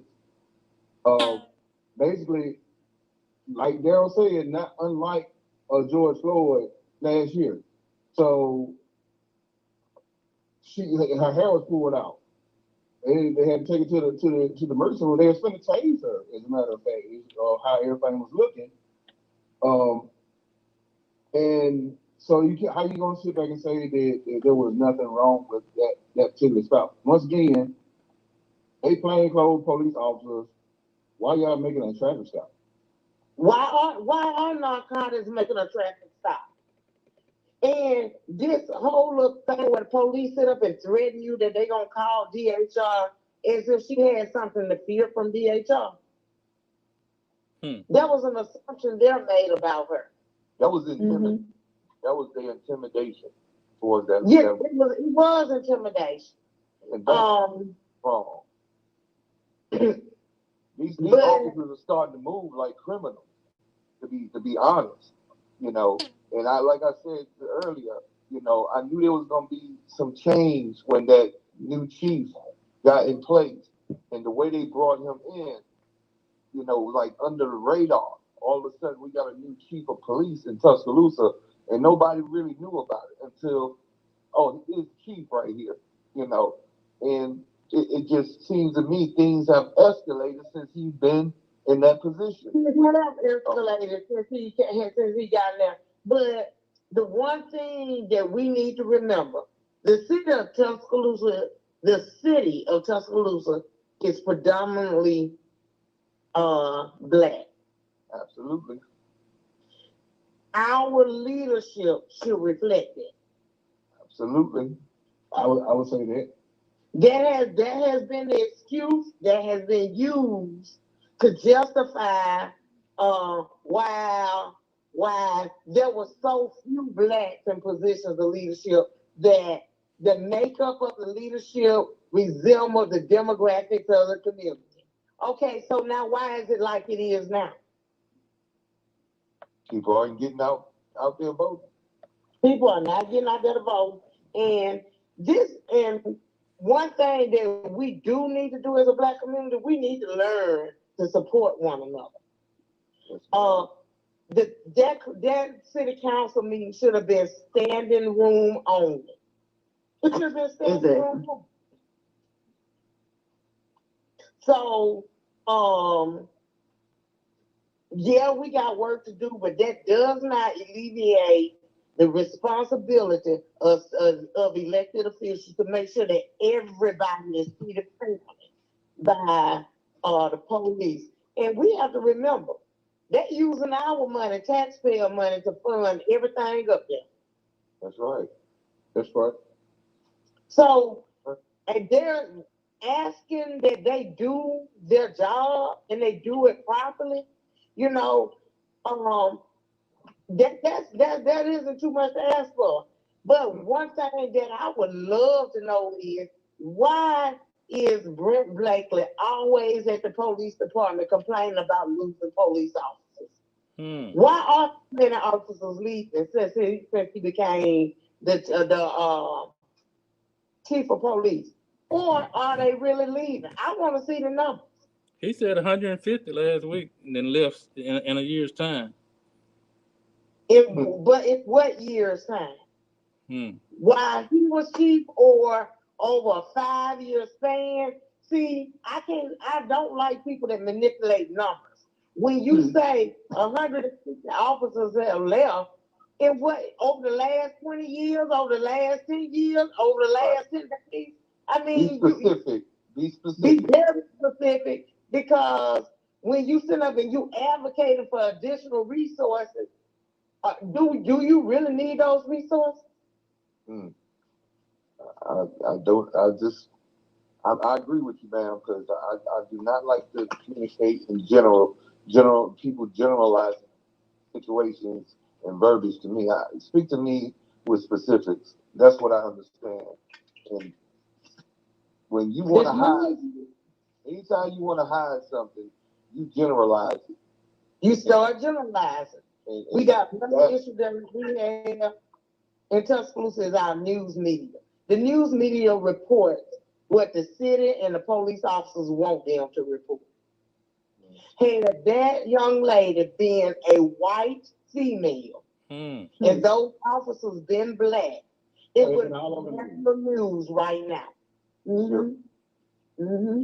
Can't even get our local news people to cover stories of interest when blacks are being mistreated by the police. Sure enough. And all this work that they've been doing, popping up at that event and that event, talking about reconciliation and all this kind of stuff, where were those people that work with the police officers tonight? Exactly. This video has been out long enough for everybody to have known about it. And everybody may not have been able to make the meeting, but that Facebook should have been bombarded, and it still should have been more at that meeting. And what the city did tonight was they started censoring comments and keeping people from commenting. They shouldn't have the right to do that, because honestly, if everybody showed up and everybody wanted 5 minutes to speak, they should have been given their 5 minutes to speak. Talking about complaining about how long your meetings have been, that's what you get paid to do. That's right. Ain't nobody sitting up there for free. Ain't nobody volunteering their time. They get paid, and they get paid very well to sit up there. They have public meetings once a week. So if they want to have it more than once a week, then fine. That's fine. But and don't downplay the incident. Don't downplay the incident by projecting to other incidents that are the topic of discussion. Last I checked, they all claim to be smart people that can walk and chew gum at the same time. And that's a tactic that's been used on more than one occasion. That's a tactic that's been made. I mean, that has been alluded to on more than one occasion, where you deflect from the current situation by addressing a general problem. And I can't believe they think that that still works. That doesn't work. Evidently they don't, because they it still happens. I mean, to them, it's a justification. It's a justification that just does not work. Yeah, it's just a ploy, and we got to be well aware of it, and which we are. But as I can say, Ms. Young, if you guys have any time that you need some support in the protest, I'm gonna be there. I can assure you that. Well, I plan to go back to the city council next week, and I want them to address I'm going to ask them to address some of the comments that were made tonight. And why did they think that they were appropriate to make? Do you think there is a case of people not really knowing? Because like Daryl said, he didn't know that they were trying to organize something for city council today. Either I knew about it, but once again, my temptation is I can't drive because I can't see. So I couldn't get there. But so some people gonna say I didn't know they was actually doing it. I didn't know they was doing that. I didn't know they was doing that, and that's gonna be one reason why a lot of folks gonna be saying that they didn't show up for that. But you know what, Mike?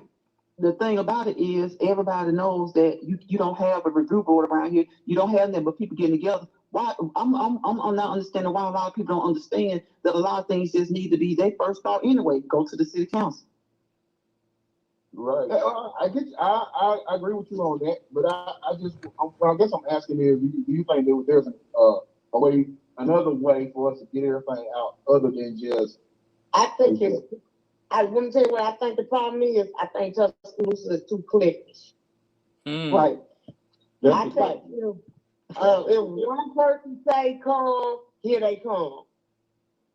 I think if other people say it, oh, I'm too busy. Everyone. I'm not saying there's everybody. Right. Because, and I don't expect for everybody to give away their leisure time because I believe in self-care. So if you don't work hard and you be like, I really want to be there, but I'm gonna go home and I'm gonna watch it on the live.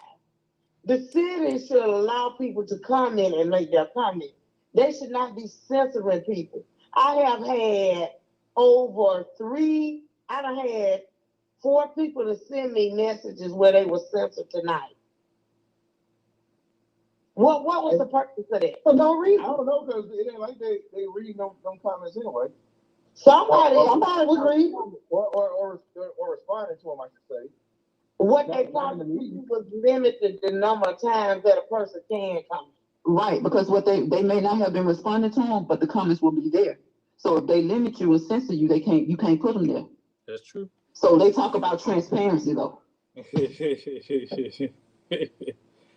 So Lisa, you're saying next Tuesday is at 6:00. You're asking people to come, be at the city council meeting to address this. City council meeting, and what I need to know is why every time something happens, there's this game of deflection rears its little ugly head, and we start talking about all the other issues. Right. I would like to know why city council, this stuff happening in your district, and you not in it as much of an uproar as your constituents. And I think that elected officials might forget who they represent. It's not a stick together kind of thing. That's why it's 7 of them. You can agree and you can disagree. Nobody should always agree. You shouldn't always be on the same page. That's why things become complacent. But now everybody back there, I don't think there's a single person. I haven't met a person yet that's anti-police. I think people have an issue when the protection is not equal. When you see one demographic that's being targeted, and the others are not being done the same way. Nobody's anti-police.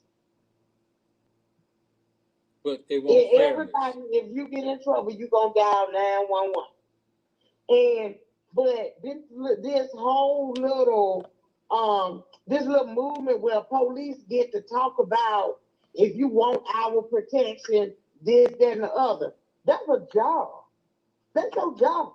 You get paid to do that. You get paid by taxpayers to do that. So you don't get to pick and choose who you treat right and who you mistreat. You treat everybody according to the law. And people just need to be very, like I said, anytime somebody encounter a police officer that takes their job for granted and the lives of their fellow officers for granted, because every time one does it, they put a target on everybody's back. And I have a lot of friends that work in law enforcement, and it's not fair to them either. But you have to file a form of complaint. You have to file a form of complaint. So, and what's you cool for me, anything on filing that formal complaint on behalf of the young lady? she's already completed her complaint, her formal complaint. That complaint will be at TPD in the morning. Okay. But as you can see, everybody have already made their decision about what version of the truth they gonna go with. Everybody on that city council has already made their decision. Which is, if she would have complied, she never would have been her children would never have to witness this incident. Over a ticket, pretty much, a child restraint ticket, to the point of being They humiliated. didn't even have to make contact with her because they witnessed the crime. They could have waited for a female officer to get there. And this is the part where discretion comes in. Why do you have to make that arrest right then and there? Well, I was in an arrest though. It was So it should not that should have never escalated to that point. Never. And I know a lot of people say, well, every time they come in here, they bringing up race. Well, race is a factor. You know, I would love for the day to come when race is not a factor. Well, every time we bring up race, they shut it down. I mean, the proof is in the pudding. You never With see no rights across the water. That's just it. You won't see it happen across the water at all. You're not gonna see it in the towns. You're not gonna see it in North River. None of that stuff. You're not gonna see it much on the university. And you're not gonna tell me that them college kids in the reality is that lady could have ever been. They can make arrests all day long on all sides of town. All day long. But you know what? They know that they cannot venture too far. And arrest people all day long. Do you think they said? I wonder how many people that live in the 06 that was stopped for a traffic violation. It was escalated up to that. Now, you mean tell me that everybody that they stop over there comply with the police? I ain't never seen them stopped over there. I ain't never seen them stop nobody over there. Somebody said that's why we're having so many of these car chases going on. But I was told a few years back that they were limited to where they could go up there unless they stay up there.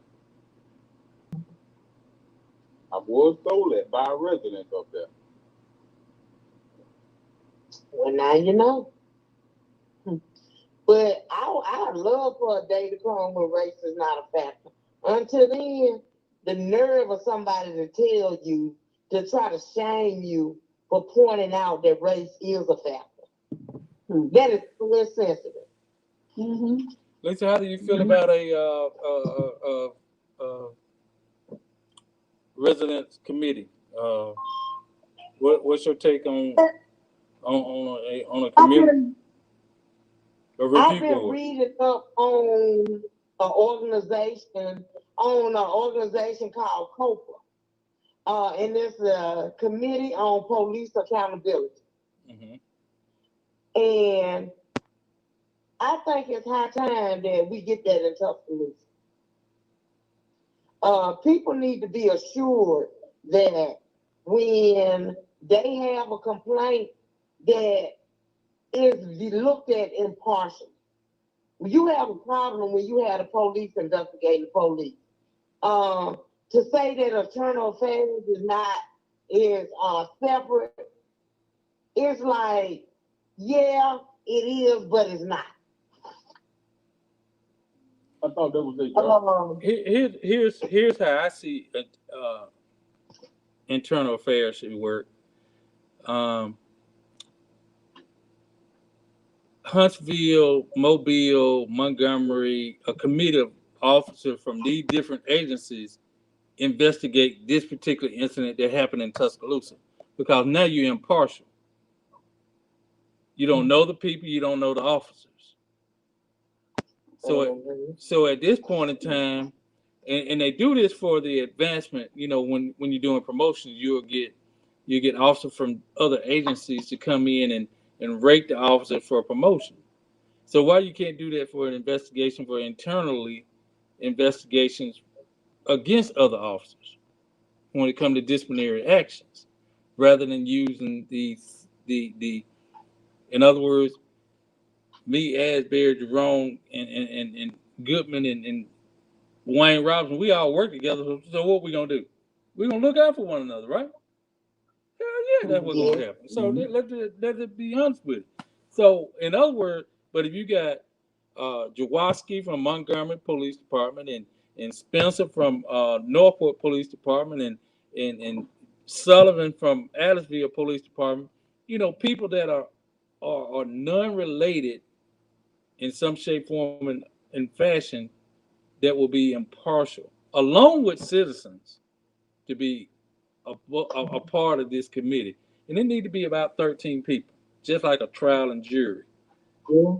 That's my opinion. That's my opinion. I think that definitely you're gonna need the law enforcement component. I would love to see that component on a review board to be comprised of retired law enforcement, because a lot of times, you know, I understand that the police officer job is hard, but a lot of times your layperson don't fully understand. They don't fully understand, you know, like at what point does she have to comply? Do you have to comply with an unlawful command? Yes or no? See, well, you don't have to comply with an unlawful command. I don't know if that young lady in this situation did not know that those were law enforcement. And everybody can say, oh yeah, she knew it was law enforcement. Well, what if they were imposters? They end up doing something drastic. Then they would have said, oh. What if they were snatching kids? What if they were snatching kids? And then people get on my nerves talking about what somebody knows to talk and wanting you to answer to them for their questions. We're trying to answer for the situation at hand. Who knows what who is anybody to say that she knew that they were? That's just like saying they don't lie. Well, I can say this. I'm going to put myself in her situation. If I was getting my kids out of the car and I'm at home, two white men jump out of the vehicle, jump out of a black vehicle, and start screaming, get back in your car, get back in your car. You know how they say it's either fight or flight? At that point, if I was by myself, I would probably flee, right? But as a mother standing there with my kids, I'm ready to fight. Hey, don't they got to show you some sort of credentials anyway, Daryl? Well, and I'm gonna go back to the start. Okay, I'm just gonna come to this point. Okay, let's say how far they were behind, that she had enough time to get out, get her kids, and go towards the house. I don't know. But let's just say they did make a traffic stop, and she decided to disobey at this point. Um, you are to comply with the situation, because if they were writing her a citation and she refused to sign the citation, then she can be taken to jail for that citation. In other words, when you get a citation, you're signing your own bond saying you're going to show up in court. But based on I don't have enough facts under these circumstances, other than the fact what I saw. What I saw was I didn't like the level of force of this young lady being treated with her kids. That's my complaint. I don't give a damn about they ain't got enough police officers ain't applying, or I don't give anything about that. It should have been handled training wise totally different. Ma'am, can I talk to you for a minute to explain to you that your kids need to be in a seat, in their car seats? And she could have probably said, well, they got out on their own. And it could have been a moment where they could have explained to her how important that she might have needed a different type of seat. I don't know. I don't know the facts of the seat. But then y'all look, this woman inboxed me talking about something. I see where you had a comment with my name in it, but I can't find it. Her name is Lisa Stacy. Now I don't know who in the HGW hockey sticks Lisa Stacy is, but she might need to be careful about inboxing folks. Because regardless of what the comment was, I'm glad it's one of these. We're not friends, so I'm not gonna even respond to it because I don't even remember making a comment to her. So I don't know if she's trying to fleck and bait or whatever. But she don't want to hear what I need to hear because I remember looking at her profile picture. I can pretty much tell you what side that she was on, and I don't even remember tagging her name. So she probably don't even know who tagged her name. I remember seeing her on the post. But why are you right here at 10 o'clock? Tagging somebody? Was you waiting to see what's going to be on the news? That somebody that they were at the city council trying to get some resolution? Why you wait till 10:05, 10:06 to inbox me this? Woman, I don't know you, and you don't want to know me. Veronica saying hockey sticks though. What damn? You can't say nothing around here. You know the side of McKinney Court. But you're right. I know a lot of people assumed that the police was behind her. If you come down the side of Hayes Court on Cedar Oak, where Cedar Oak is, 21st Street, that's where she lives. So she literally passed them and turned right into her parking space in front of her apartment and got out. They had to do a U-turn and come back. So a lot of people seem to think that she was in the car and jumped out the car when the police got there. Mm-hmm. She was already out of her vehicle. Gotcha. They were just asked what took so long. What the difference between them getting there and her getting out of the car.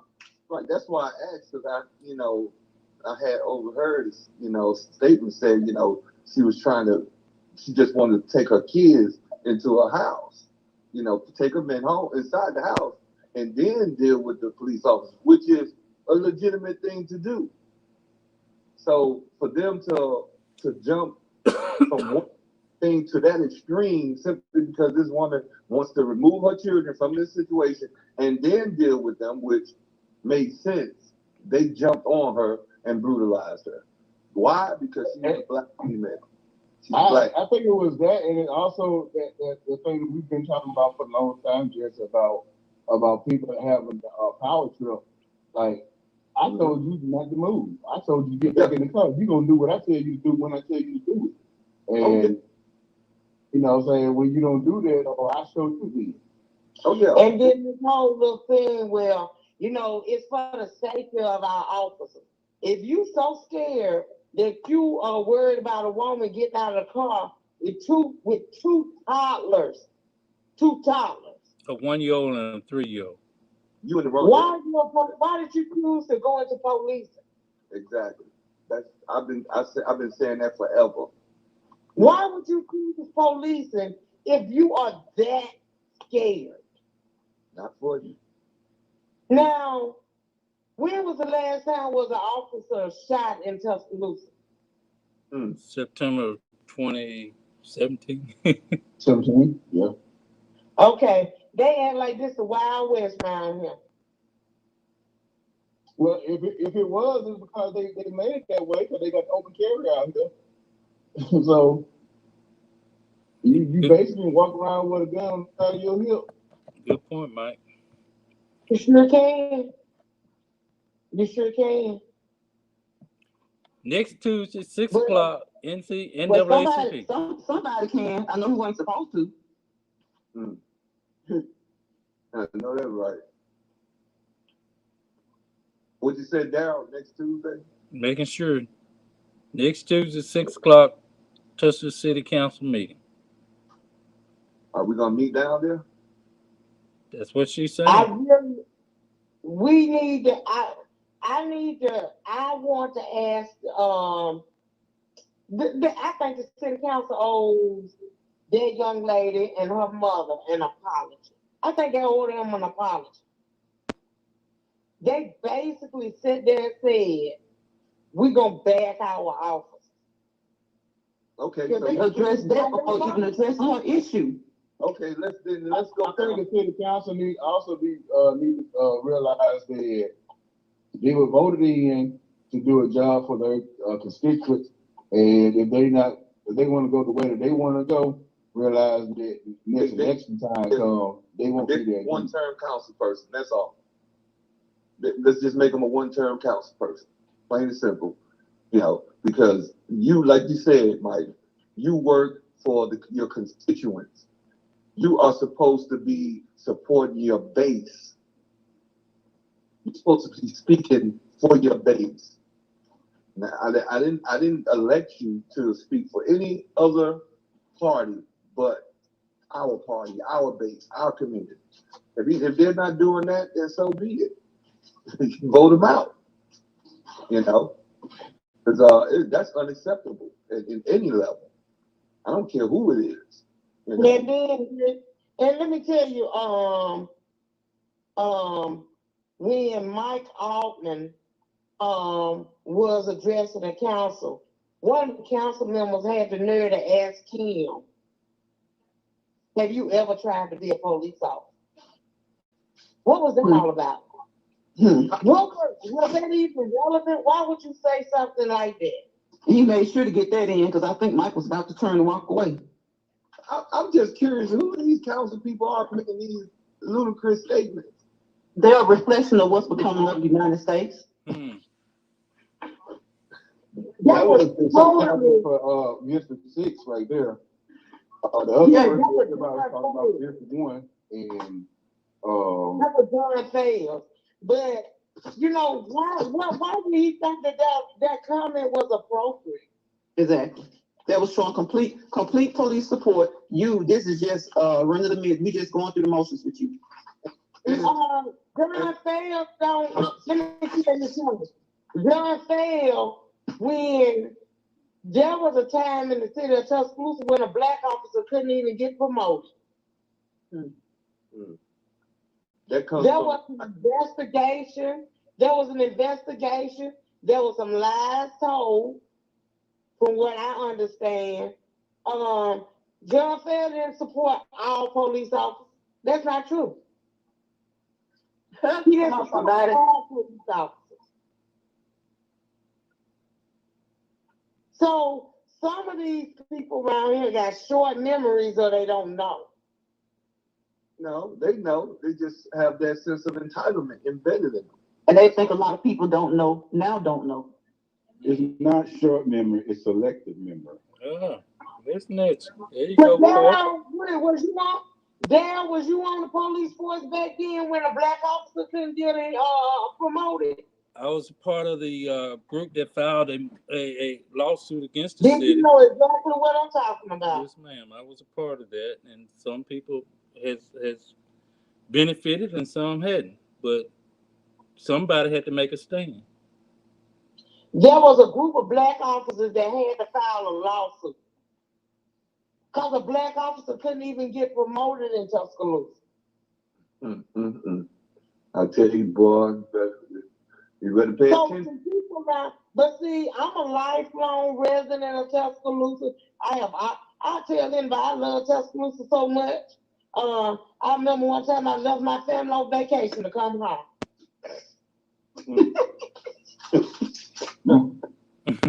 I don't do big things, but Tuscaloosa has come a long way and still got a long way to go. A lot of people forget. Amen. What we don't need is people that are supposed to be representing the constituents siding with people that wants to maintain a status quo. Trying to be a get-along kid. You can't do it. You cannot do it. That's not what you're there for. That's right. That's not what you're there for. And that's what it sounds like some of the city council people that are supposed to be representing us are there for. City council, they need to have turn limits. They need to have turn limits. Oh yeah. You're right. You're so right.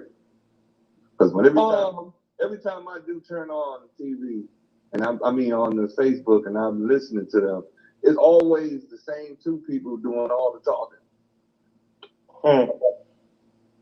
Always. And they don't look like me or you. But they doing all the talking. But it's theirs, you know. They are. I think they need a history lesson. They need a history lesson. Woo. They need a history lesson. They need to understand that, you know, people had to put their jobs on the line just so black officers could advance in their careers. And another thing that I remember from back then, when they looked at the demographics, the black officers accounted for the ones with the higher degrees. Like, you know, they were the ones that had college degrees, but they still couldn't get promoted. Wow. And John Taylor was all up in that, fighting to maintain the status quo. Girl, it outdid him when he saw Michael that Black Lives Matter shirt. And then a lot of people forget John Fell used to be over the detention center. Wow. A lot of people forget that. Now, District 6.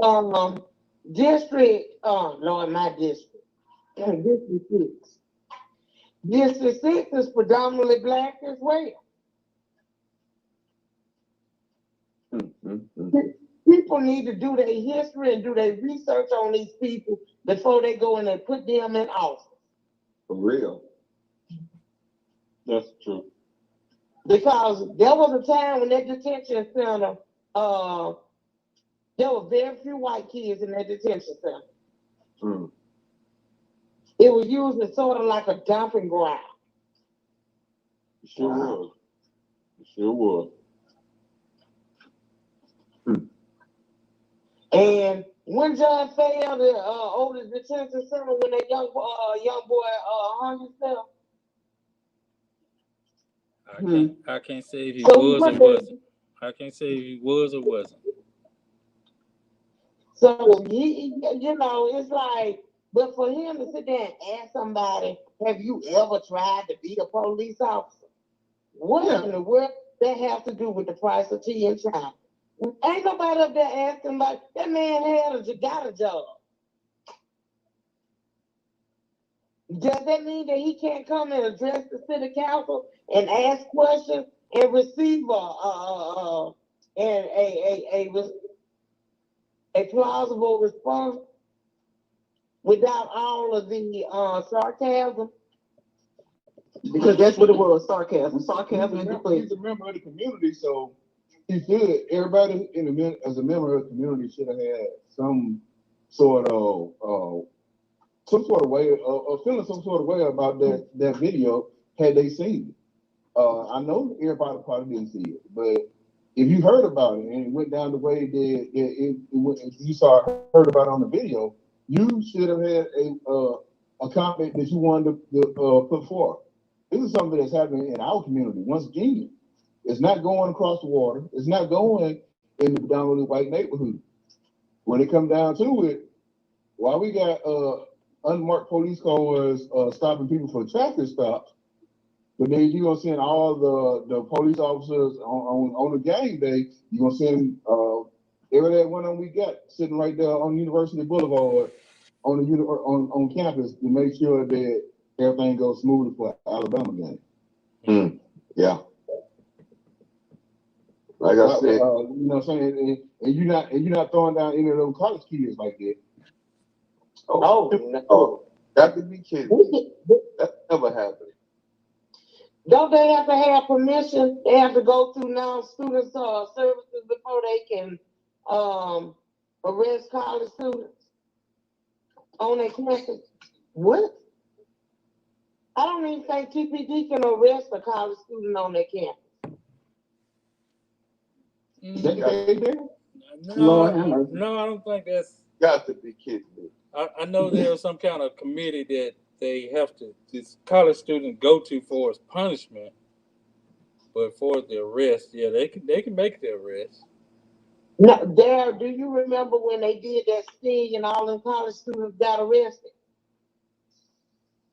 Oh, they can't serve a warrant. They can't serve a warrant on the college student. Wow. What? They in the city limits? Well, on campus, I think the university do it more than likely. But it's a lot. It's a lot of stuff. If they treat the city, the University of Alabama, like its own little city and do their thing, the University of Alabama really and truly should be paying for its own police force instead of taking the city Tuscaloosa. Why they're not going to do that? They defund the community to fund the police. That's just where it is. Well, if they treated all the Tuscaloosa citizens if the way they treated the students, then we wouldn't have no problem. Absolutely. For real. That is a fact, too. Hey y'all, it's almost 10:30. Let's take this up on Thursday if we need to. But I think Ms. Young with the NAACP has made aware that we will be at the city council on Tuesday, this coming Tuesday at 6 o'clock. If we are going, I think because we need to keep this particular thing fresh in everybody's mind. I think they'll and don't let everybody forget about it. That's the one thing, and that's what we seem to do. Like we'll be up in an uproar for about a day or two, and then it's completely forgotten about. It's over with at that point. Well, here's something you may say. You said, Lisa, and I'm gonna let you finish it out right quick. It's a clique thing. If this would have been any other person's daughter that is known or to be known in this community, it'd have been in an uproar. It would have been an uproar, and it would have been standing room only. Well, see, the way they got us was during that so-called march, Black Lives Matter march with George Floyd. They got down there in Government Plaza and did all those speeches on stage and had all those speakers come out there. The mayor and everybody else who showed up to speak had something to say. Photo out. That was just a song and dance. And this incident right here is proof of it.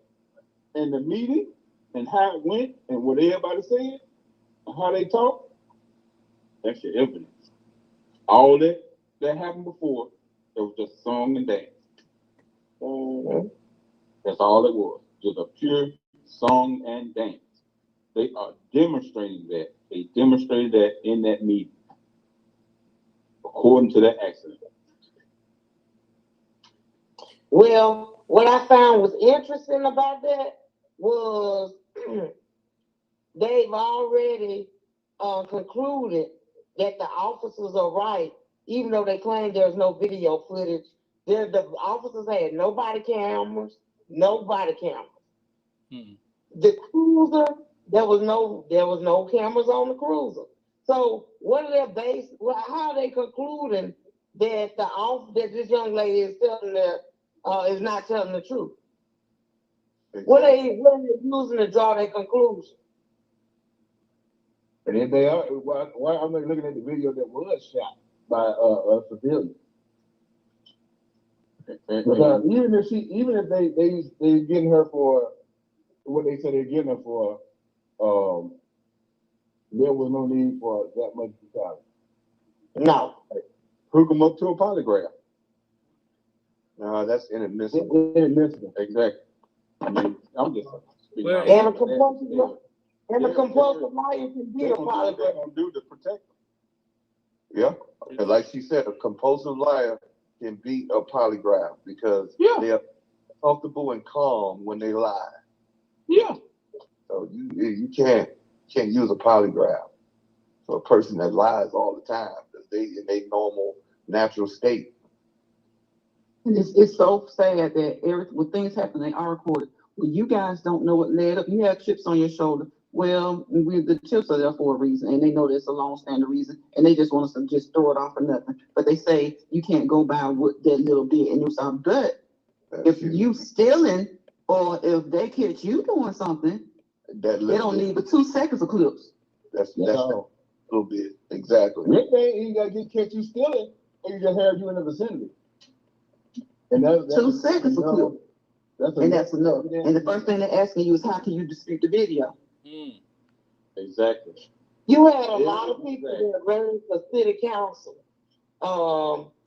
in our last election. There was a lot of people. I think we had more people running that city council race, the last city council race, than we ever had before.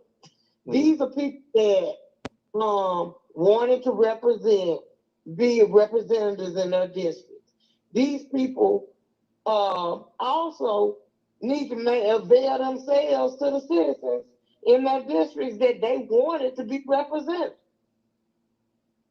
We just actually had a Q Chandler on a minute ago. She asked about something. I couldn't read it. I don't know if Derek is please.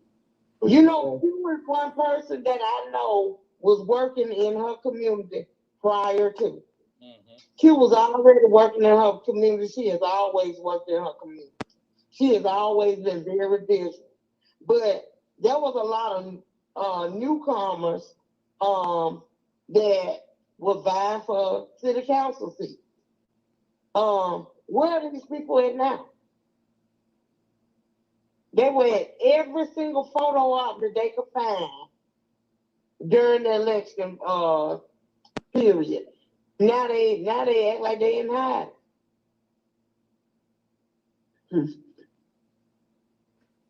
Crazy. Thank you, Lisa. Thank you, Lisa. Come back and join us next Tuesday for sure. If anything changed between then, we will be on Thursday also at 8 o'clock. So if anything changes, we'll let people know that there will be a call for people to come out to the community meeting at City Council on next Tuesday. All right, I'll be there. All right, thank you. Thank you everybody for calling in and conversing with us. Also, don't forget about what we talked about in the first hour, the life insurance. If you're in need of life insurance, make sure y'all give Erica Lynn a call. I'm sorry. Can you hit me over that information, Mike? Because I've been looking into that myself. I think Daryl got everything. So yeah, the number is 830-546. 62. Okay, we'll do, Kai. All right, we'll talk to y'all on Thursday. At 8 o'clock. Have a good night. Can you just say good evening, everybody? All right, you too, Jesse. All right. Good evening. Y'all good.